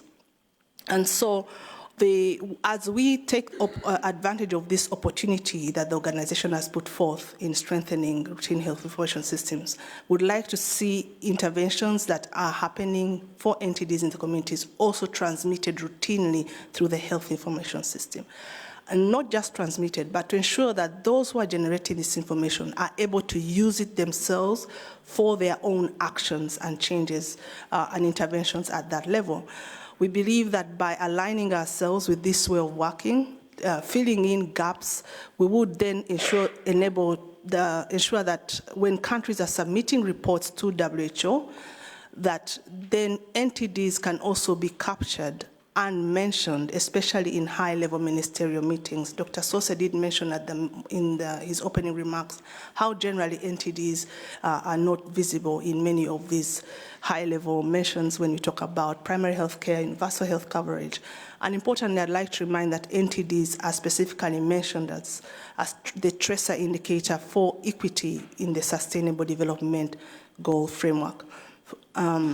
So if you click once, the idea is that when countries, as countries are strengthening their routine health information system, all this information will then be linked to WHO through the one WHO data hub. Next. And we are working with the various focal points. I'm already Amber. We are working with the various focal points to see that we fill in these gaps, and I'm glad to report that at least the Buruli ALSA one should be online hopefully next month in April. Next slide, please. This is to show you some of the resources we have on the Community Health Information System. We do already have a module in DHIS2, which is greatly underutilized. And hopefully, I'll be available to share with you how you can access it. And the idea is to combine this with the rest of the modules we are putting together so that we take advantage of this opportunity that the organization is presenting for programs to ensure that disease programs are embedded within the routine health information system. Next slide, please. That's the example for the Buruli ALSA one. There are several advantages of aligning with this. Just click next. I'm trying to go through my slides quickly. And just keep clicking here. There are many circles. I'll use this slide to highlight the fact that there are several places where NTDs are missing, and it's because we are not seen as being integrated or mainstream in national health systems. And as a result, very few NTDs or skin NTDs are mentioned in integrated disease surveillance frameworks, in One Health animal-based surveillance events, in population health surveys, in the logistics management systems of countries, or even the vital health registration and statistics, notably including for deaths. So it's really important that we take advantage of the routine health information system toolkits that are being developed to ensure that we position skin NTDs in a very strong manner. Next. And just to mention that there's a qualitative assessment as well that's going on. Many of you may have been already approached to participate in some focus group discussions. If you haven't yet, I'm sure you will get contacted. And perhaps I think the next slide is my last one.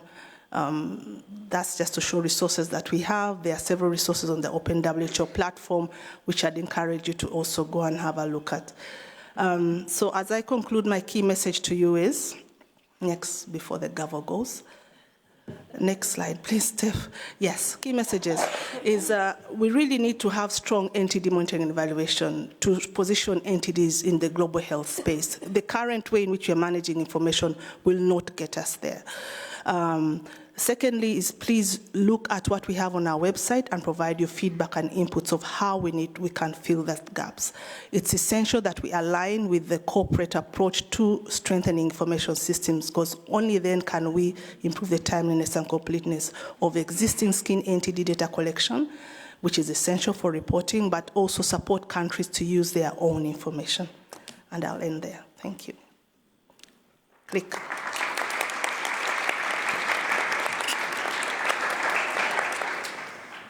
Thank you, Pamela. Tantalisingly close to the gavel, but well done. So we've been encouraged that the roadmap objectives are deliverable and the investment required is achievable. And so as we think about following the money, maybe that isn't what you're going to talk about, but we move to hear from Dr. Huang, health economist in the Strategic Information and Analytics Department of Global NTD, and she's going to talk to us about evaluation of NTD activities integration, lessons learned from the field. Thank you. Thank you, Chair, and good morning, everyone.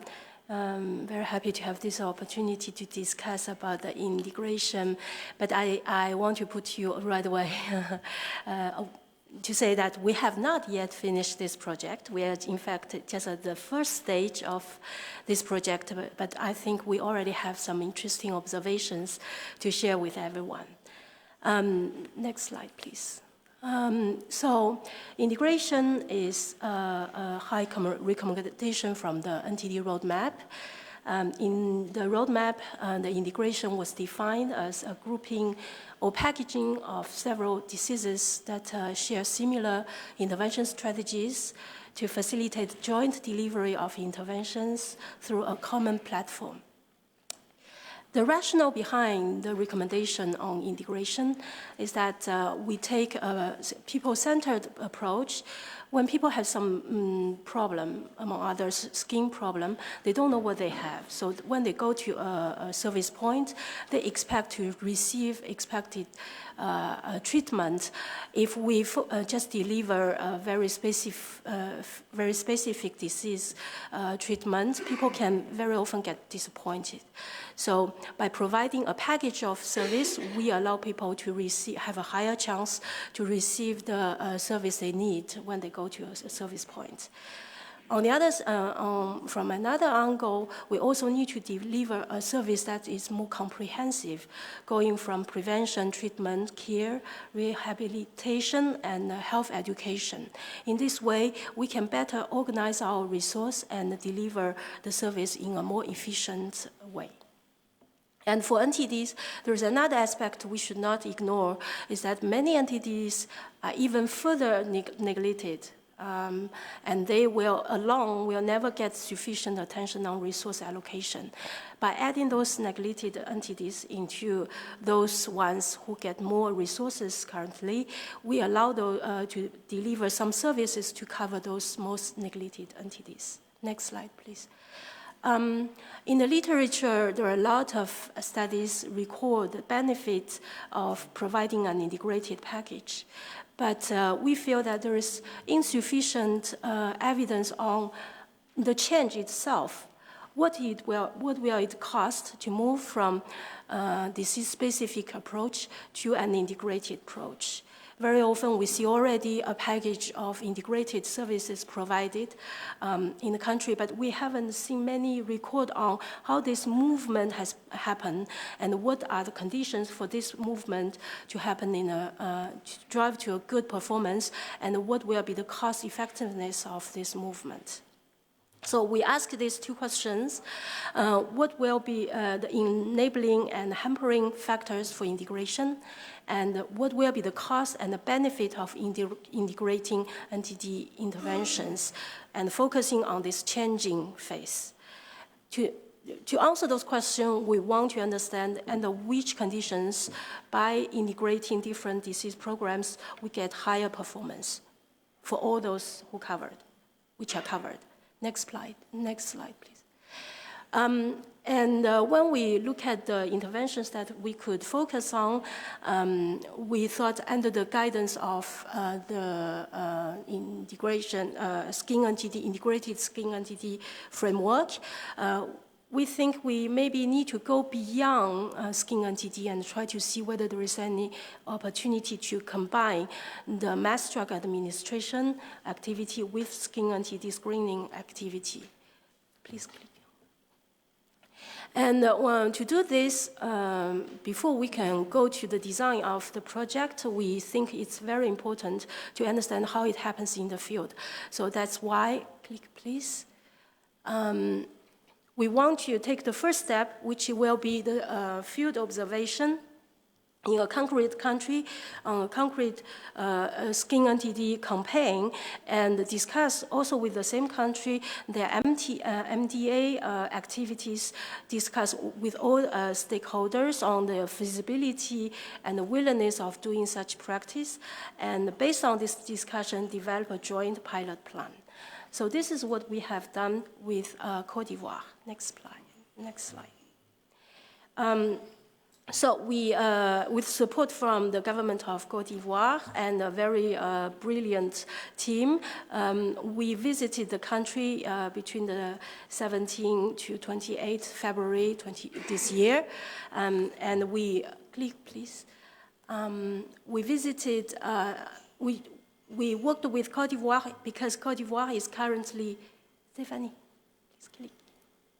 Okay, Côte d'Ivoire was conducting Your Skin campaign in the north of the country, and we visited 3 districts out of the 6 that were carrying out the campaign in February.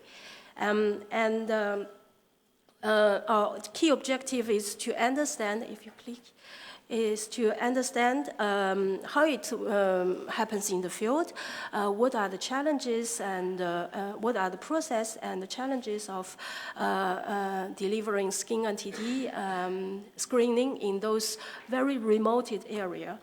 Next click. We also need to highlight some character of this Your Screen campaign. The key objective of this campaign was to update the youth endemicity map, and based on this map, we plan to conduct a broad campaign of mass drug administration in the youth endemic area. So the primary target of this campaign was youth. And then we also want to add an integrated way by also asking the nurse to examine other skin conditions and try to treat them. And a very interesting point here is that we know that nurse might need technical support on this, so the team also put on a WhatsApp group, which allowed the nurses to take pictures uploaded to this WhatsApp platform when they were not sure about what kind of skin problem the people have. And then they can get timely feedback on what the experts think about the problem. So these are a very specific character of this campaign. So here come to my observations. Next slide, please. First of all, the team had done a very good cost estimation, very detailed one. And you can see here, more than 50% of the cost come from operational activities. And the drug itself represents 1/4 of the total cost. What does this mean? This means that many activities might be able to be combined with the others and save some cost. What are those operational activities? The inputs concerns the transport, per diem, communication material, and training. And these are also the activities required in, among others, MDA campaign. So there is a hope that by combining the both, we can reduce the cost. So please click. And the second reason why we were thinking about mass drug administration was because it's more regular, it benefits a more regular planning, and by integrating skin NTD, we can hope that skin NTD screening can become more regular as well. And lastly, also is to provide a more comprehensive service to people suffering from NTD and branding NTD as a single category of problem. So also increase the visibility of NTD. Next one, please. Next one. Another thing is that we need to take a, click please. We need to take a closer look at how it happens in the field before we can provide some integration strategy. Here, what you can see is that MDA and skin NTD share very common, many common features, but they also have some differences. For example, skin NTDs require nurses' presence on the spot, and they require longer time for the tests. So when combining this, we need to think about whether it's possible, whether it will slow down the MDA campaign. So our suggestion on that is not to do a total integration, but a partial one, which means that we combine the first filter activity of skin NTD with the MDA campaign, but has the nurse to provide diagnostic in a follow-up round of service. So what we get away from that is that when we talk about integration, we need to think partial integration as an option as well. Click and click still. Another thing is that when we look at the process of preparation, we also can see that, if you click again, Stephanie, click again. We also can see that to have the integration happen, we need some initial investment. Previously, all those material for social mobilization, training, supervision, data collection, they were prepared separately. Now we need to prepare integrated material for people to be able to be used during the campaign. And this needs some common work and collaboration to come up with a joint integrated materials. Next one, please. Another, and this will be my last observation, is that when we talk about integration, we need to think about it in also an integrated way. One thing we observed is that although we want to introduce this recommendation that nurses should treat other skin NTD problems at the same time when they test for yours, in the field, what we observed is that they very well understood the first objective, which is testing yours, but less well taken the message that we also need to treat others. So our takeaway from that is that from the beginning, maybe we need to give the equal attention to all diseases that should be included in an integrated strategy so that diseases are in fact addressed in an equal way and an integrated way. So this is my last observation. Move to click, please. But we still have questions to answer, and this is what we want to do in the next step, is to understand what will be the impact on the MDA side, what will be the burden for the health workers through this integration, what are the other factors that will impact the effectiveness, and what will be the cost effectiveness of such integration. And I think all these are the difficult questions that we look forward to address in the next step. And next step will be to pilot integration of skin NTD screening into MDA campaign in Côte d'Ivoire in 2 districts, hopefully in May and June. Stay tuned on that. And I cannot finish my presentation without giving a big thanks to a very supportive mission team and a very professional people working around those very difficult diseases and difficult areas. Thank you.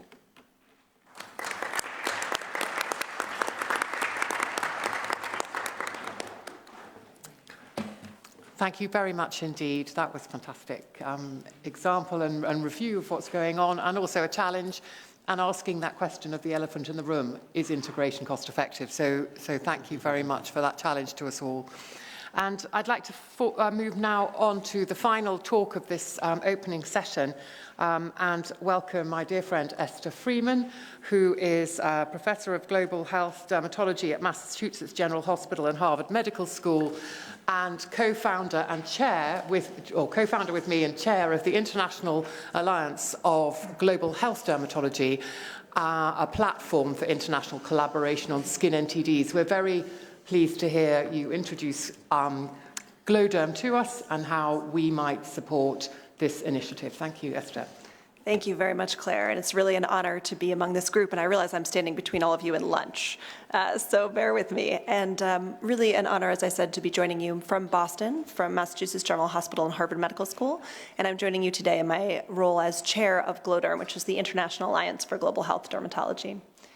So one of our major issues is around access to training and care and how that affects our ability to screen and treat, just as we just heard, our skin NTDs.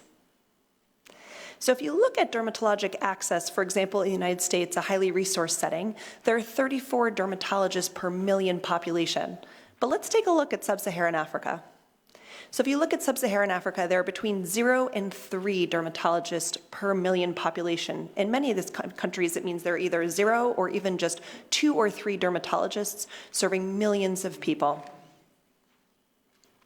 Now, what happens and where is this coming from? Well, if we look at dermatologic training programs in sub-Saharan Africa, and thank you to the colleagues Anissa Mosam in South Africa for doing this work, you can see that there is really a dearth of dermatologic and skin-specific training available in sub-Saharan Africa. And if you look at the tan areas, that means there is pretty much almost no access to training at all. It means that many of our colleagues are traveling fully across sub-Saharan Africa or changing countries if they really want to access training in dermatologic care. So how do we expand training and mentorship? I thought I'd give you a few examples of what's going on right now and then introduce you to GLODERM, the International Alliance for Global Health Dermatology. So these are just a few examples around the world. For example, the Regional Dermatology Training Center in Moshi, Tanzania, which itself is responsible for training a large number of dermatologists in East Africa. There's also the Pacific Dermatology Training Center in Fiji, and then the newly founded University of Global Health Equity in Butaro, Rwanda, which I suspect we'll see a lot more training coming out of in the future. So the Regional Dermatology Training Center in Moshi, Tanzania trains both clinical officers and also now has a dermatology residency program, including training on how to compound topical dermatologic medications. And this is a little glimpse of what the RDTC looks like inside. And to show in a similar example, in Fiji, the Pacific Dermatology Training Center. And coming up in Butaro, Rwanda, the new University of Global Health Equity, which does not yet have a dermatology training program. They're starting to train their medical students in dermatology just last month, but I think this is an area we're going to continue to see growth.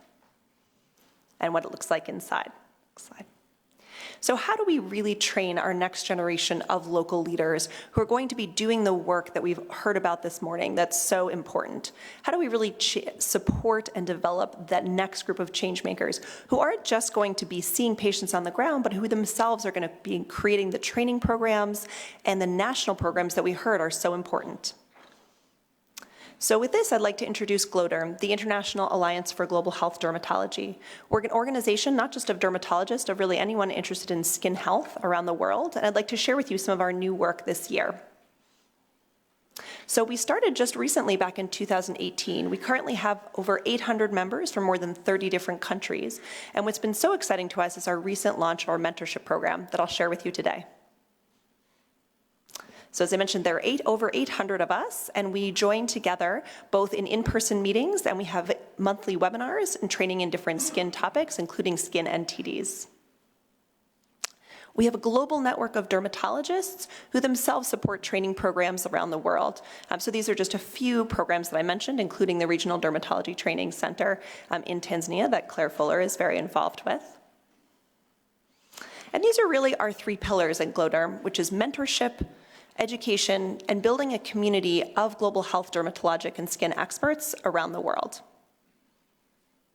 So let's start with our mentorship program. So we've only launched this the past year. It's been incredibly successful.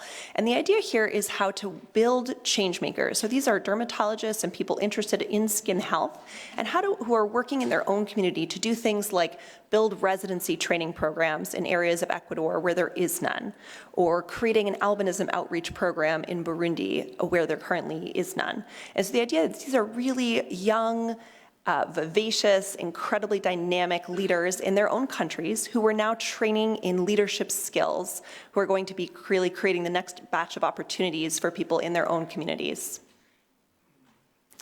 So we'll see, this may be technologically challenged. We're going to see if this video will work. And I think without sound, we may choose to skip this over, Stephanie, unless we think it's... No, I think it's all right. We'll plan on, that's perfect. So in terms of the mentorship program, the real idea is we match our global health dermatologic emerging leaders, we call change makers, one-on-one with an international expert in global health dermatology. They have a year-long program where we train them in leadership skills. So these are things like, how do you negotiate with your Ministry of Health? How do you make a presentation? How do you pitch to possible funders? How do you actually work with international patient organizations? So we thank you to Jennifer Austin for her support of our program. So the idea is really, how do we create leaders in this area? And this is really important, as you'll see from our mentees this year. The vast majority of them are actually working in NTDs. This is the area that they're focusing on. Next slide. So the idea is how we train one individual in leadership programs, and as they develop their own residency programs and their own outreach programs, we're really affecting the spread around thousands and hundreds and eventually millions of people. So just our first class of our 7 mentee-mentor pairs, and you can really see the knowledge transferring between different continents and different groups and different areas. You know, so for one example, we have Jose, who's based in Ecuador, who's starting his own residency program. And we matched him with a mentor in Israel, who is a department chair and also runs a residency program. So the two of them can really work together to understand how he can build his own program. That's just one example. So this is our first class of 7 mentees and 7 mentors. I'm delighted to say that just about 48 hours ago, we chose our next class of 10, not yet announced, but we're so excited this program really continues to grow. So this is some of our first group of 7. You can see we have mentees from Brazil, Mexico, Ethiopia, Burundi, Indonesia, the Democratic Republic of Congo, and also Ecuador. So we surveyed our mentees to really try to understand what they wanted. And I said most of them are actually working in neglected tropical diseases in one way or another. So they were really interested in how to develop their own project, how to create outreach programs, how to pitch their project. The other interesting areas were around leadership and how to use conflict resolution and team motivation, things that I think we can all continue to work on. And finally, people were interested in how to write their own grants and write up their research. So these are some quotes from our mentees. Mentorship means I will have someone who advises me and guides me to achieve my life and career goals, someone with whom I will openly share, discuss my objectives, and work on them. People were really interested in developing their own health facilities or community-level training and programs. Next slide. And as you can see, specifically about skin NTDs, it has been a challenging journey to initiate a de novo skin NTD research line. I look forward to learning from these experiences and choices on how to maximize my impact and implement changes. People were interested in their own research and funding. For example, how to conduct community-based research. Next slide. And also how to improve their leadership skills, how to motivate their teams around skin NTDs. So I thought I'd highlight just a couple of our mentees and their work so you can see how this relates to skin NTDs. So Jared Mekkonen, I can go back one. Jared Mekkonen is one of our mentees this year. He's an assistant professor of dermatology at Harayama University in Ethiopia. He has a special interest in NTDs and specifically in leprosy.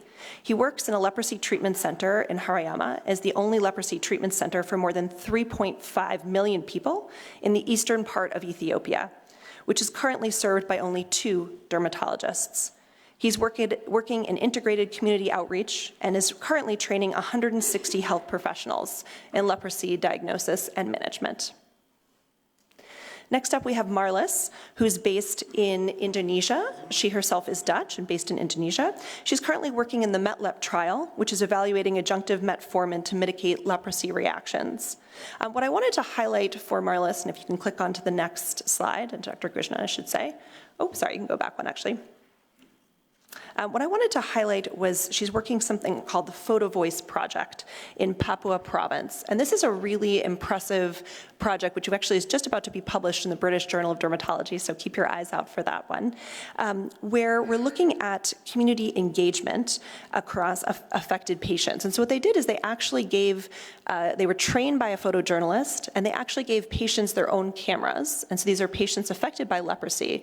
And so rather than taking pictures of these patients, they're actually providing the ability of these patients to take pictures of their own lives and share their own perspective on what it's like to live with leprosy.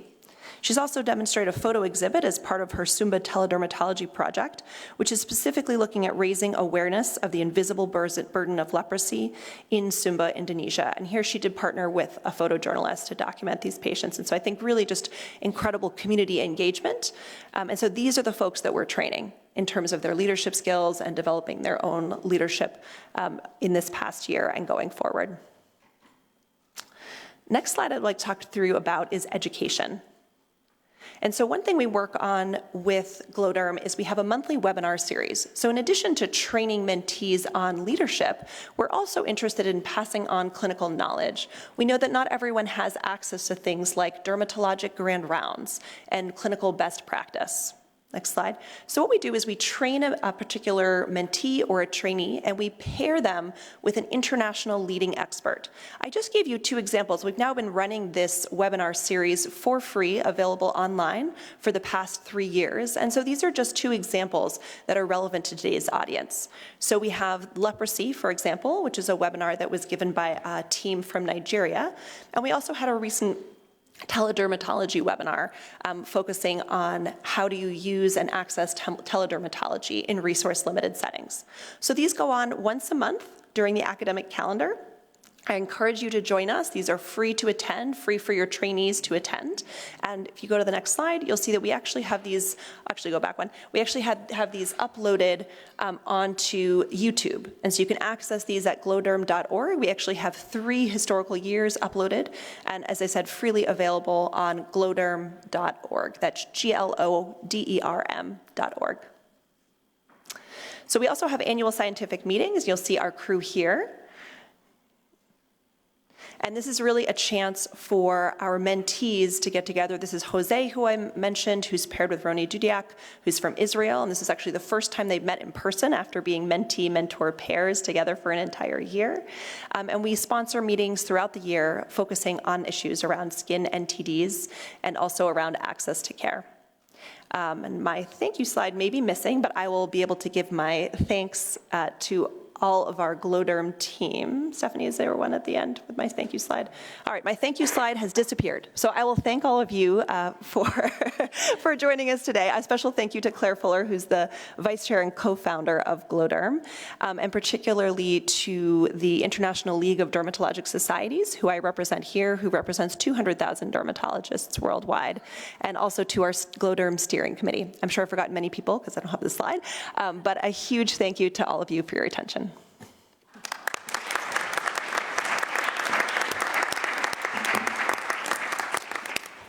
Esther, that was a masterful display of resilience, innovation, and reactivity. Congratulations. Thank you so much for that introduction to GlowDerm and what we plan. We've now got an extended period of questioning because the photograph has been moved to tomorrow.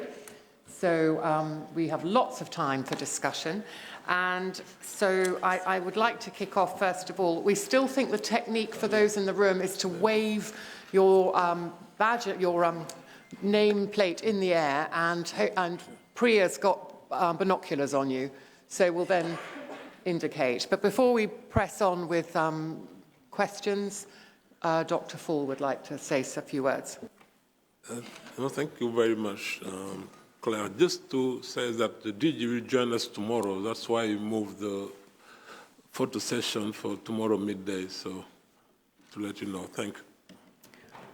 Which I guess is a real support and reflection of how important this is considered. And so that is very exciting. Congratulations to all of you for emphasizing the importance to him, and we look forward to welcoming him tomorrow. So perhaps we could start off. We've had a very interesting question. Esther actually shared a picture of one of our colleagues from the International Foundation who leads on our work on migrant health dermatology. And Isatu Sa asked, cross-border movement and tourism from neighbouring endemic countries are major challenges for comprehensive control programmes. What can be done to enhance testing at borders? I don't know whether we've got people in the room who might be able to address that question. If anyone has any thoughts. If not, Professor Steer might be able to say something around the difficulties of islands and mass drug administration and how the impact of mass drug administration can be lost if you can't control your borders. I know I'm putting you on the spot, Andrew, but you can handle it. Thank you so much, Claire. I'm going to talk a little bit this afternoon about some of the challenges of mass drug administration in island countries, including a place like Fiji that has over 300 islands, and some of the costs that are implicated in that. And I won't talk about it this afternoon, but maybe just to touch on a trial that we've done recently where we studied just a series of villages on one set of islands and included those villages in the study, but not other villages. So the other villages didn't receive treatment. This is for scabies.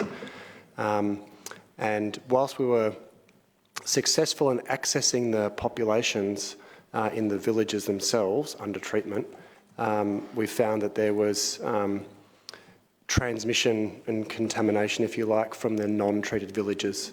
So I think what we learnt from that was the absolute critical importance of reaching whole populations with mass drug administration, at least for scabies, and I think it's similar for other NTDs as well. Thank you very much. And there were a couple of questioners that we didn't actually gather from the last one. I wonder if Anna Wickenden wants to raise a question, discussion point, if she's still in the room. Oh, I am, but no, I raised my point earlier. Thank you. Sorry. Oh, my question was about the supply chain, which we talked about earlier. So it'd be Julianne Atsame was the one that we missed.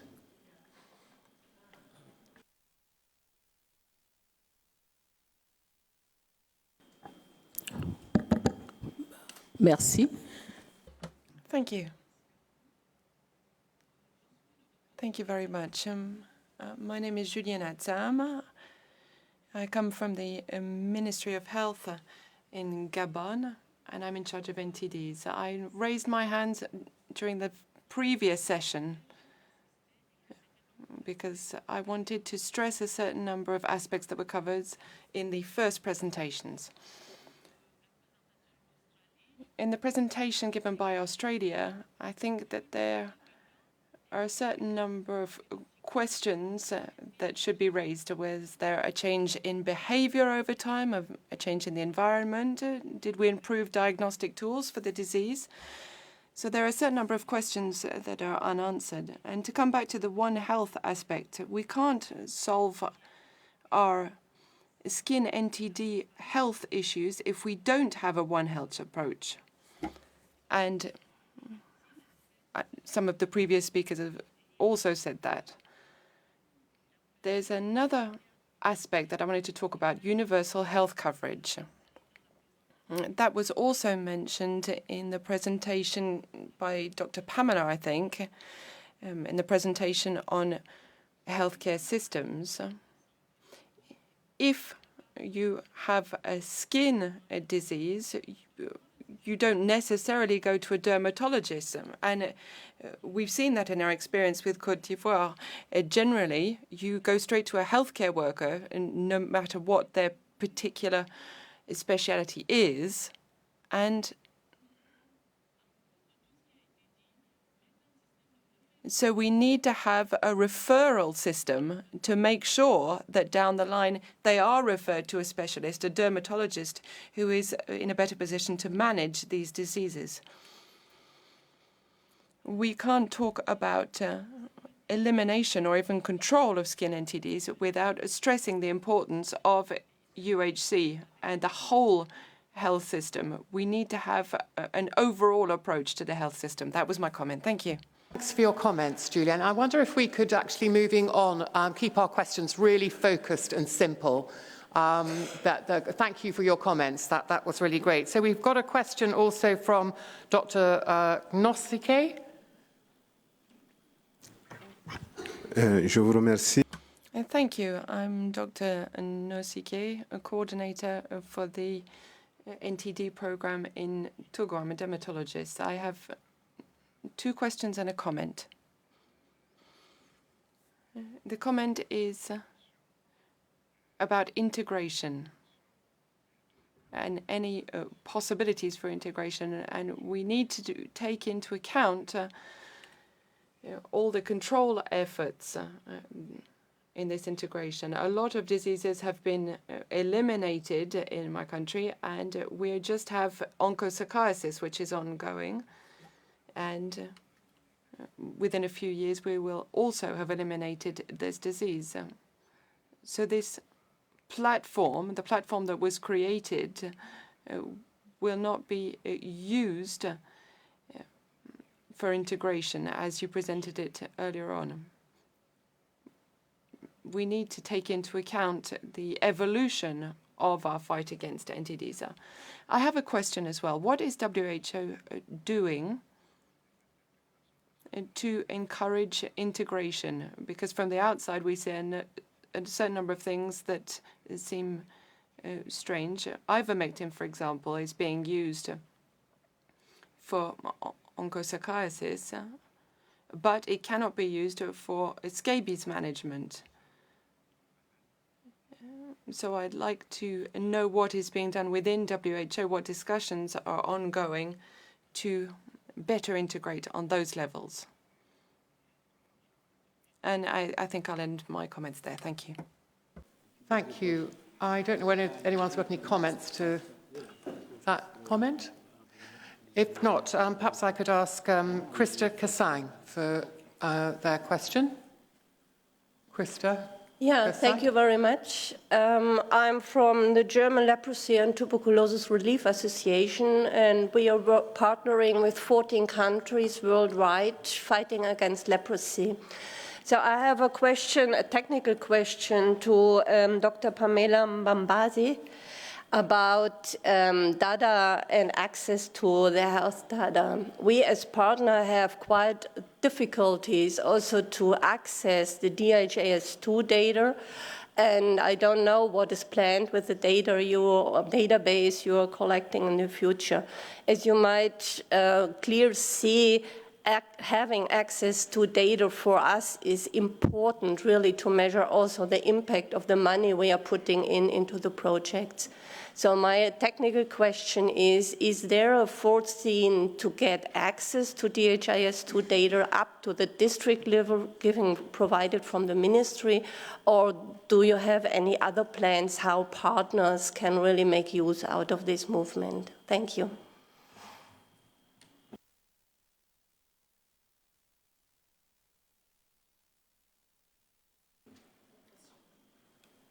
Are you happy to respond to that? Yeah.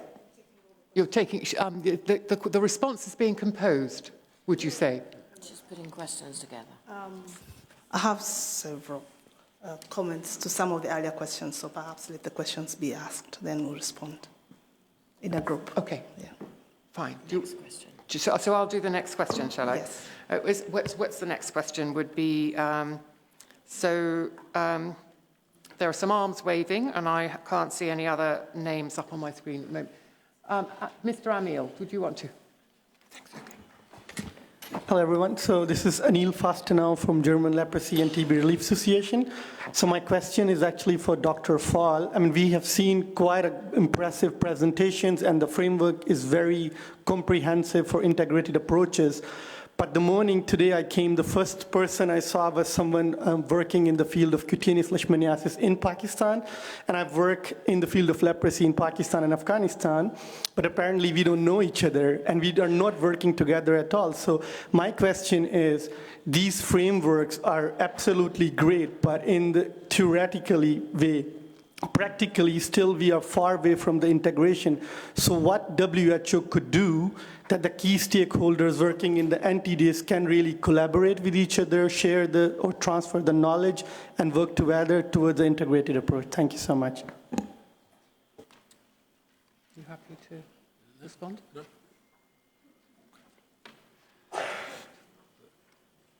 Thank you.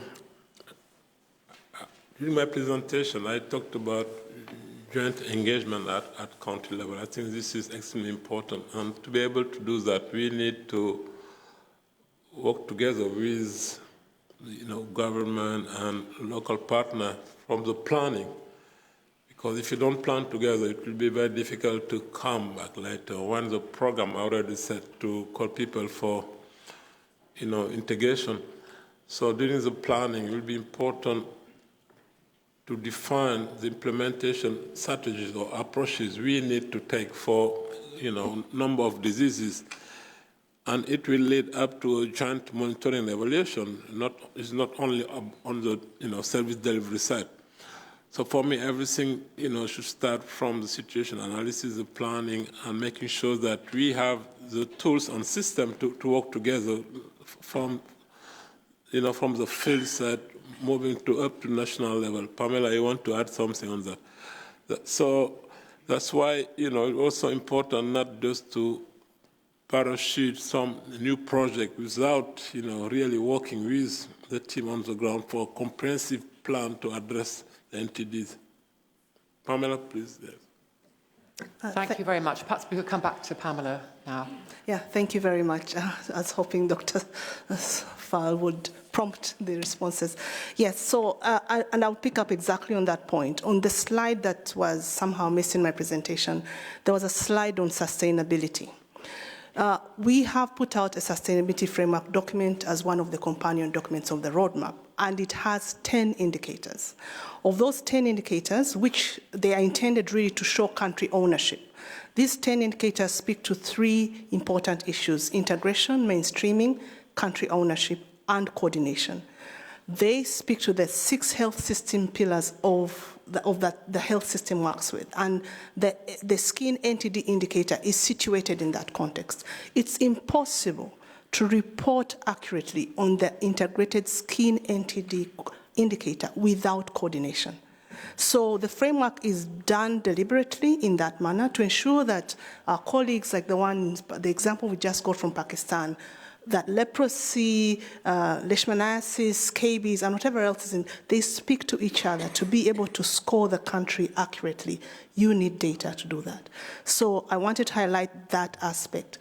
There is a sustainability framework, and it gives guidance to help programs ensure that NTDs and skin NTDs are mentioned in the strategic planning documents of the Ministries of Health. Without that being done, there cannot be sustainability or even demonstration of ownership of these programs. And perhaps I'll take the opportunity to answer to one other question about the cross-border issue. It's also related to universal health coverage. These countries, when such events happen, there are programs, NGOs or UNHCR that already have systems of how they engage with these events when they happen. But if we don't integrate and simplify our own message beyond ourselves, it's very difficult for other platforms that are already existing and working these types of situations to take up our own recommendations and suggestions. So the message to us is, let's look at, yes, we have an integrated skin framework, but we need to simplify it such that the health workers, both within the routine health system and those that come in when there are emergencies, can take on our guidance in a manner that's sustainable and can be scaled up to really help us achieve our goals. Thank you. Thanks very much, Pamela. And perhaps Castle, you've got a question for us. So thank you so much, Pamela, for the presentation. My question is just quick, and it has to do with evaluating integration without going disease specific. I'm also doing research on integration. I think it will be in my presentation. What I found challenging is the indicator to measure the effectiveness of the integration without using disease-specific indicators. I think that's my concern. Thank you. Thank you. We have draft guidance we put together with stakeholders in 2017, 2018 with regard to integrated program evaluation of NTD programs comprehensively, not just one NTD program.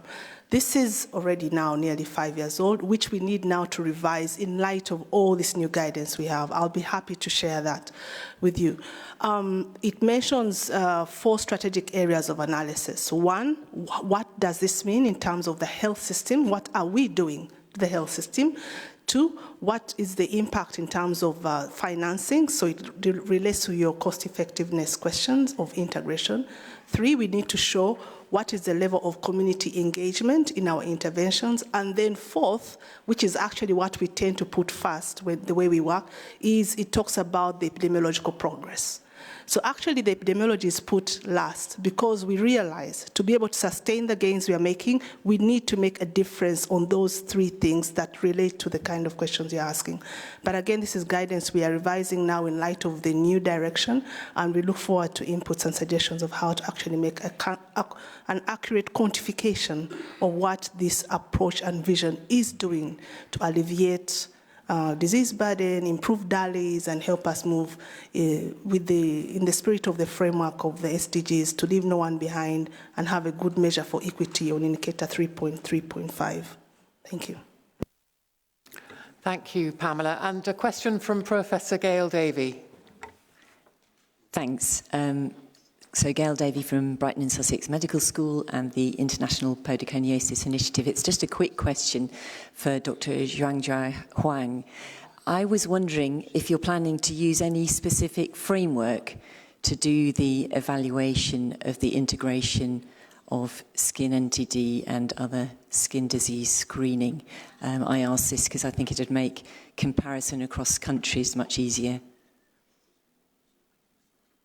Yeah, thank you for the question. We will follow the economic evaluation approach, which means that we will choose this control group and treatment group to compare before and after the change. But in terms of the framework, our general framework is the skin NTD integrated skin NTD framework. In terms of the methodology, we will just follow the economic evaluation methodology. And I think that's for the moment, we are not thinking about comparing across countries because we still need to test whether this is indeed feasible and bring benefit. And after this pilot phase, then we will think how to expand this exercise and do it in multi-country comparison. That will be the future. Thanks. Thanks. There are some actual program evaluation frameworks that might be of use.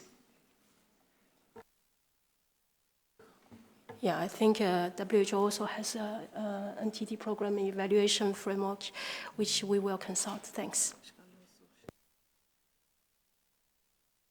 Thank you very much. And you will notice the orange light and 29 seconds to go before closing this session on time.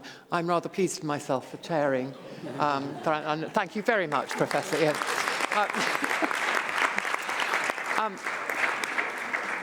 After that little win success, I realised that things haven't gone quite as well as I thought, and there is a correction on the photograph issue. So I'm going to hand over to Kingsley to explain what's happening there. Okay, so as you have seen on the agenda, there is a planned group photo, and we have the photographer ready. Tomorrow, this one is ordinary group photo. Tomorrow, we'll have the executive one with the DG. So please, if you didn't dress well today, tomorrow dress like an executive person, yeah? Nice tie, nice dress, nice coat, nice, everything nice. It's an honor for some of you to meet the DG, so please be ready. I also hope that one of our colleagues, Fasia from Vanuatu, was one of the recipients of Director General's Award last year. So I'm hoping that you will have a special photo with the DG tomorrow too, as a souvenir and for recognition of your hard work. So now I leave the floor to Priya to give us guidance on how we go about today's photograph. Thank you. We are over 300 participants, so I'd like to request you to slowly move towards the stairs. There are a lot of us who needs to be captured together for this big moment at the first Global Skin NTD meeting. So I would like to request you to kindly go in a queue towards the stairs for the group photo, which our camera person will be taking. Thank you. You can always ask me which way. I'm right outside waiting for you.